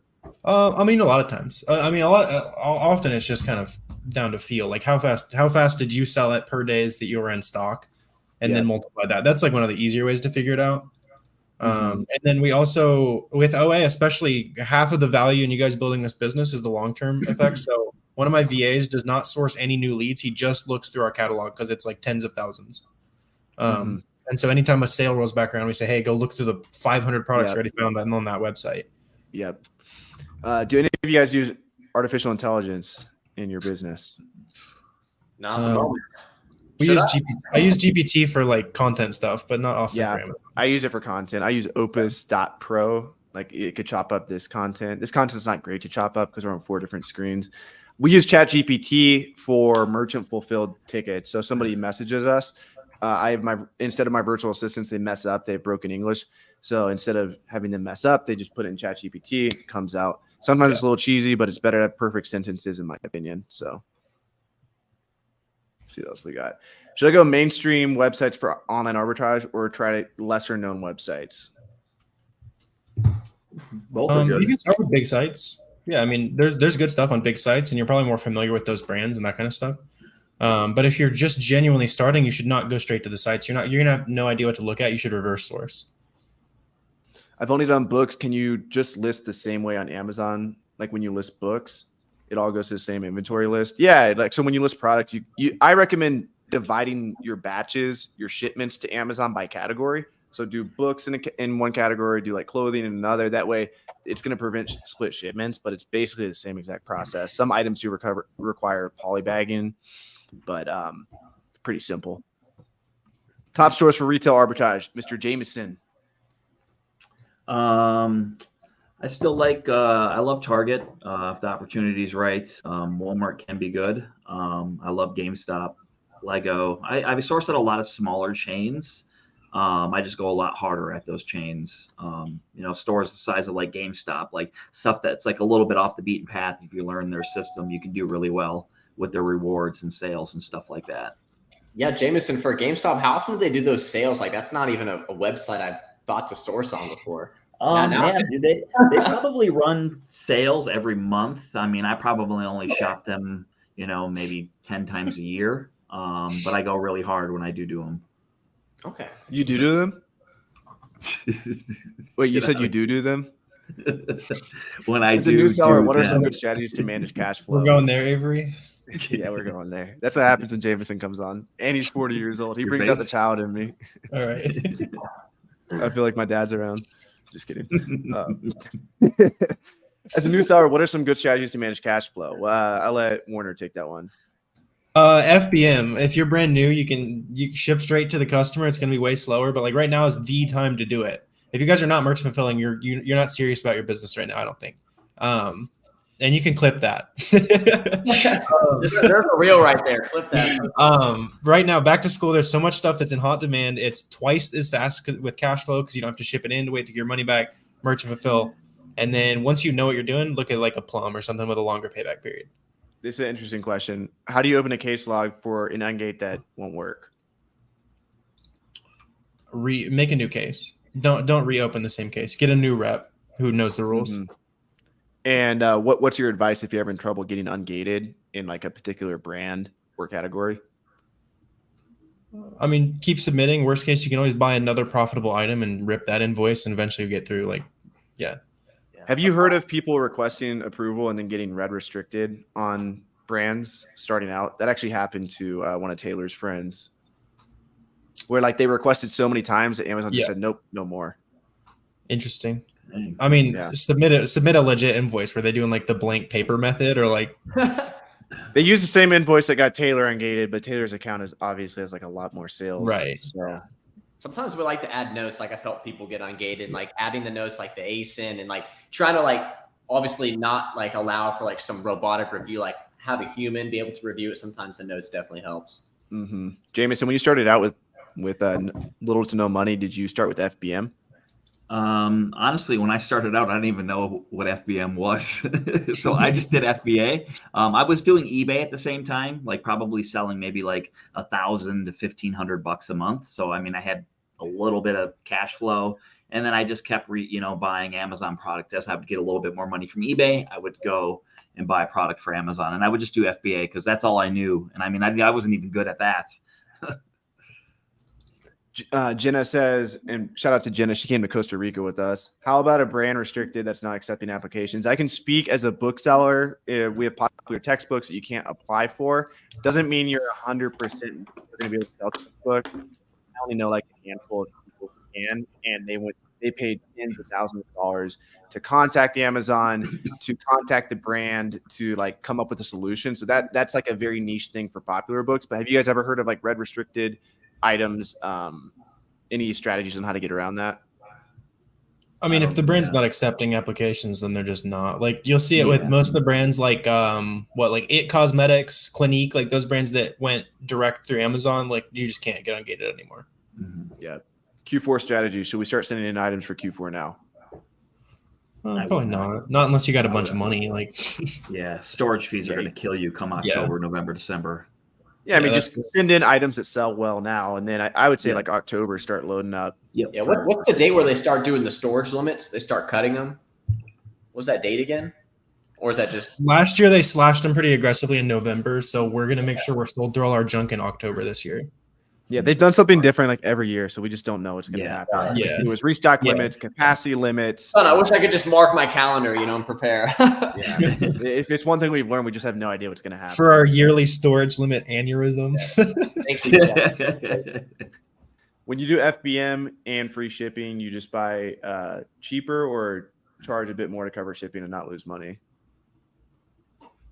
You got to do free shipping. Deeper, my bad. Yeah, you won't get the buy box unless you do free shipping. It's consumer psychology. Yeah, that's what I do too. How do you sell something on Amazon that isn't there? Make a listing. You can have success doing that. Not fun. We've actually been doing that a little bit lately, and we've had a little bit of success. I don't prefer doing it, but it works. Yeah, I would only do that though if you know for sure. Yeah. You can make a ton of money doing that. It just doesn't make sense. If you guys are brand new, low-hanging fruit, there's way too much easy stuff to make 10, 20K before you ever worry about that. Shout out to all those people creating the listings, though. True. Jameson, what balls are you selling? Oh, LOL balls. That's a toy brand that's red restricted if you're not already ungated in. What should we do if we send in a product that drastically dropped in price? I mean, you got a few options. You could sell out right away, recoup your cash. Hopefully you're not losing too much. Or if you feel the velocity is there, the amount of stock that all the sellers have that they're going to sell out. And that way the price will recoup. My gosh, wow. The price is going to go back up in the next month or 2 months. Just kind of do your assess of storage fees and stuff like that. Sometimes I get caught in the fire and I end up having to hold for 3 or 4 months before I can get my price. And I just, eat the storage costs because it's worth it. Sometimes I'll sell at a loss. There's been times I've had to sell at a 70% loss, because it just, the play didn't work out that time. So just kind of go through what you have for cash flow, how bad you need the money back, and how long you think you'll have to wait to sell the product. Yep. Awesome. Yeah, we got 21 people entered for the Rolo giveaway. So if you guys haven't already, we're about to do this. And Carter's 20 of them with his Carter and I's team is all 21. I was wondering what all those Carter emails were. Let me make sure they got in there. All right. Carter1@gmail.com. Carter2. Yeah, Avery, can we use the catch-all? Is it different entries if you use the catch-all? Yeah, I see. Carter's got a bunch of catch-alls coming through. Oh my gosh. I'm gonna buy guys. Avery. What is Rolo? What y'all use too? Roller printer? I don't. I never bought a Rolo. We still use a Dymo. It's a Dymo. Oh Yeah. my gosh. I almost did a Dymo giveaway today, but I couldn't bring myself to do it. Are Rolos that much better? Like, They're I mean, like, dude, I mean, I'm running GoToLister right now, and like, I guess we do get a lot of Rolo questions, but Rolo's dude, good when Dymo's they like work. way worse, like troubleshooting. And I mean, they program their printer to not work with labels they used to work for. They're like Apple, where Apple doesn't let you use certain chargers. Gotcha. Oh. Yeah. And that's why like the older Dymos are more expensive on Amazon now, because they're compatible with cheaper labels. So you can actually save money by using an older Dymo. They can do the new Dymo. Okay. They didn't to know buy that. Dymo labels. So Yeah, my Dymo can print on anything. Maybe I gotta go resell my old yeah, Dymo. yeah, you can sell for like 200 plus now. I Bolo. guarantee It's a you bolo. can make I a was profit on it. flipping Dymos last Christmas. I knew they were getting discontinued, and I bought a bunch from Walmart, and I flipped them for like double price on Amazon. Thanks for letting me know, man. And then I saved like 3 of them. So because there's Yeah, go look at the Keepagraphs of some Dymos. They're pretty crazy. Look at the Dymo 450. It's discontinued. All right, guys, let's do this giveaway. We got 21 people entered. I'm gonna give you guys like one more minute to apply real quick. Go to GoToLister.com. That'll put you in the lineup for this Rolo printer giveaway. I'm trying to find a picture of this thing. How do you pick them? You like spin a wheel or something, or I do the random number generator. He's got to get the wheel. now I'm excited. I'm ready to win. All right, guys, we're gonna get into this giveaway. I'm gonna pick the winner real quick. In the meantime, we're gonna hear Steve's opinion. Shout out to Steve for streaming this on his channel as well. Here's Steve's opinion on GoToLister. The number one thing I love about it most is it helps me list and process my items that much faster. And as you know, if you want to grow your Amazon business, speed is the name of the game. If you're thinking about selling on Amazon, or you're already selling and you want to be able to grow your business quicker, definitely check out GoToLister. Appreciate you, Avery, for creating the software, and it's really helping me grow my business. Much love. Steve. So I'll show you guys exactly how I do this. Just so you guys know, I'm not just pulling this shit out of my ass. I type in random number generator on Google. And what we're going to do, we got 23 applicants. We just had 2 more people enter. Give you guys one more minute. Let me see if anybody else entered. Yeah, we got 2 more people entered. So we'll go ahead and put those people in and show it to you. This is how you guys do it. If you guys ever want to do a YouTube giveaway, this is the ethical way to do it. Let's go. 23 here. Then we're going to click on generate. This is generate in Spanish. Hang on, everybody pick a number. Pick a number. 16. 3. Number 21. 3. That's going to be Lori Albers. Oh, you already spun it? Oh, I'm dumb. Yeah. Oh, I didn't really guess it. Let's go. I won. I'm just kidding. Lori, if Lori's still here, comment below. We got your email. So, Mama Bear. Did she win this already? The email looks familiar. I think I just used all my luck. You have another 2P? No. No, I don't think she won before. I think she signed up for GoToLister a few days ago, so I recognize it. All right, Lori, we're gonna ship you that email. Rustam's already on it. He's gonna reach out to you via email, and we'll ship it to your house. And let's get back to some Q&A. We'll run this for a few more minutes, and we'll get out of here. Hi guys, I tried to ungate my first brand Nike. It didn't work. I watched a few videos and instructed. What could be the mistake? Could it be because I have a new account? I can tell you that brand new accounts are having trouble getting ungated in some brands. What's your experience, Warner? You're pretty tapped in with that. Just submit it 5 times and then ask again. Don't Okay. one time is nothing. Yeah. And add notes. Someone literally had that issue with Nike. We added a couple notes. What kind of notes are you adding again, Carter? So basically, like, you know how they want you to like supply like the the ASIN, like the date you ordered it, like all those details. Yep. Basically, you just like write them out in like text form and then submit it. Nice. And maybe that gets past like the robotic review at least. Nice. Hooray for Lori. So excited for you. Big. I don't know if Lori's still in here or not, but she'll get that. No, there'll be a replay. Even the lives up, yeah. Yeah, the live will be up. How many We'll forgive Jameson for plugging in that inferior sourcing app. We'll leave it up. We'll have to bring some editing. All right. What should I learn to do first in this field? I would say learn how to source, learn how to find good inventory. And that's really all that matters. Don't worry about the business stuff. Don't worry about like anything else. Literally just find good product. How to get a product to the first page? Is that something I pay extra for? Well, with what we're doing, this is reselling boot camp. We're reselling products that already have proven sales velocity. So there's no reason to do PPC or keyword or anything like that. We're just finding products that already have sales, and we don't really care about, getting our products to the first page. That's more of a private label thing. Yeah. If you got the margin for it, you can run like a cheap PPC campaign, especially if you got a lot of something, but usually it doesn't really matter. Where do you find good products? Watch the first 30 minutes again, Jay. Yep. What business model does everyone follow? Carter's asking questions. Yeah. Try to keep that engagement high. I know it's been about 2 hours, but yeah.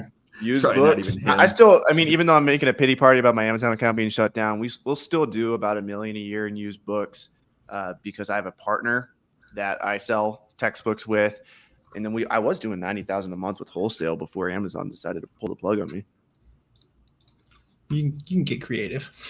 Yeah. Yeah, keep it on the down low. Publicly, you are not selling on Amazon, though. I'm no longer an Amazon seller. If Amazon's watching, I do not sell on Amazon. If Amazon Seller Help is watching, he does not sell on Amazon.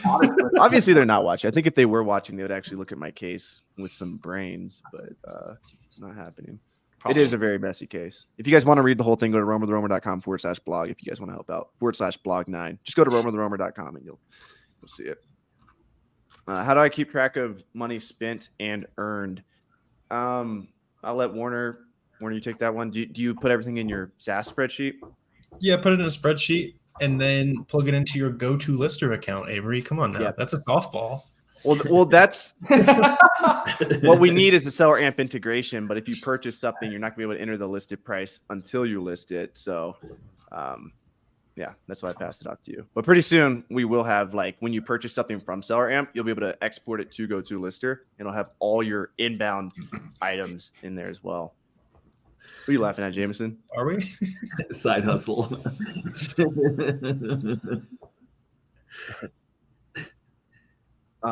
Guys, just wanted to ask, the main goal at first is just to build capital and kind of forget about profits for a while. How can you build capital and forget about profits? The whole goal of selling on Amazon is to take your money and turn it into more money as quickly as possible.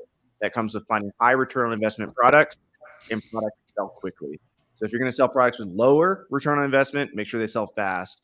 And I've seen this happen so many times, guys, like with the Stanley mugs, with chlorine, with the pools, with products people currently aren't talking about. Like, if you find a high ROI, fast-moving product, it's game over. Like, use that. The first one is life-changing, and then you spend the rest of your Amazon trying to make more of it. And the crazy thing is they exist at every, like, they're out there all the time. Yeah. You just have to find them. Jameson, what's your favorite item to buy at Menards? Is there a Menards polo right now? Is that why he's no? Saying that? I actually don't source there. Okay. We both spoke at an event in Kansas City a couple months ago, and we did a walkthrough through Menards, and we were just like goofing off in the store. So he's just talking smack. Where do you source used books? Thrift stores, used bookstores, Goodwill, Savers, McKay's, Powell's. They're all over the place. SaaS spreadsheets are awesome. I concur. When you're outsourcing, do you keep track of mileage? Yeah, I did. I wrote off like $38,000. Mile IQ does that for me. In 2018, I wrote off $38,000 in miles, and I only did 80,000 in Amazon sales. Damn, that's insane. But it was true. I tracked everything with Mile IQ. If you guys have not tracked your miles and you've been driving around, Google Maps tracks your timeline. So if you know which days you went sourcing, you can get your miles that way. Yep. I just look at the very beginning of the year, what my speedometer says, and at the end of the year, and then my CPA says you can just estimate like what percent was business. Yeah. So 30% business, and then just write off those miles. I have $200 in my account reserve starting next week. Will that money be up for reserve? It just depends. Like, don't really worry about that too much starting out. Like, Amazon will hold your money as you scale. I know it sucks, but all you can do is make sure you're selling good product that doesn't get returned, because Amazon's verifying you're not a scammer, and eventually you'll get consistent payouts. Okay, gents, I unfortunately have a meeting I have to get to real quick. All right, brother. Hey, appreciate you all. Get out of here. Thank you for having me on. Great presentations, Warner, Jameson, and Miles. Drop a 1 in the chat for Carter, guys. Drop a 1. Give him some love real quick. You can also go subscribe to his YouTube, Instagram. Hey, enjoy that roll of printer, Carter. I will, man. Yeah, what was his pseudonym today? That wasn't actually the winner. It was Carter. Different name. I gotta Avery, your camera with this setup. Let's get back here. Avery built a handheld scanner with GoToLister auto built in for stores / warehouses. I almost did a scanner private label in 2020. I was gonna do a Bluetooth scanner, but it was like $15,000 for a mute button. I wanted to press on the side. I wanted a mute button, and they wanted to charge me 15 grand for it. So I went with that. How do you account for inbound shipping costs on SellerAmp? It automatically does, right? If you can plug it into your settings, so whatever you end up paying on average, you can plug it in. Yeah. So you don't forget. You can plug that in. You can plug in, like I put in $1.85 for my prep cost, so you can put all your cost in ahead of time. Yeah, I got to run as well, fellas. Great Cool. streaming with you guys. All right, brother. Me and Jameson will Yes, run this sir. for about 5 more minutes. We'll get out of here. All right, Great brother, hanging out have a with you good day. guys. We'll see you. Thanks for watching, everybody at home. Go follow these guys and go take action on your business today. Not another tomorrow, today. Like tonight. If one of you guys actually does it tonight, message me on Discord. I want to see who's taking action. All right, see you guys. Peace. Okay. Yeah. How do you know when a source drop deals? How do you know when a store drop deals go to source? For online stores, honestly, just sign up for all their emails and stuff like that. They usually will drop an email to you and let you know, a day or a week in advance when a sale's going to run. Honestly, sometimes I'll just check websites when I'm up in the morning checking emails. I'll run over to a site to see if anything happened to pop up for the day. I'll log into my Target app. I'll drop and see if there's anything, popping up. On the Target app, it'll let you look at the next week's ad early on the app, and I'll just run through that and just see if there's anything I might be interested in. And then, besides that, stuff you just kind of keep an eye on, Twitter and, follow some, I follow certain Instagram accounts and stuff like that. And they'll drop up a sales going on or anything's cool's happening, Kohl's and stuff like that. Yeah. You got to keep your eye. I still get I did so much OA last year, and my inbox just gets flooded with like deals from different stores. How do you price used books? Really, with used books, what you want to do is if there's no FBA offers, you want to price it higher. Generally, with any item on Amazon, if it sells faster, you also want to price it higher. So I'll show you guys real quick. I'll share my screen here. So this is just an example. I'll go to GoToLister. I'm showing you guys, we actually have automatic pricing. And regardless of if you use GoToLister or not, this is like a good way to price your items. So I'll go ahead and log in here. It's called smart pricing. Oh, crap. I don't want to show you guys my code, because I use the same code for everything. 1 second.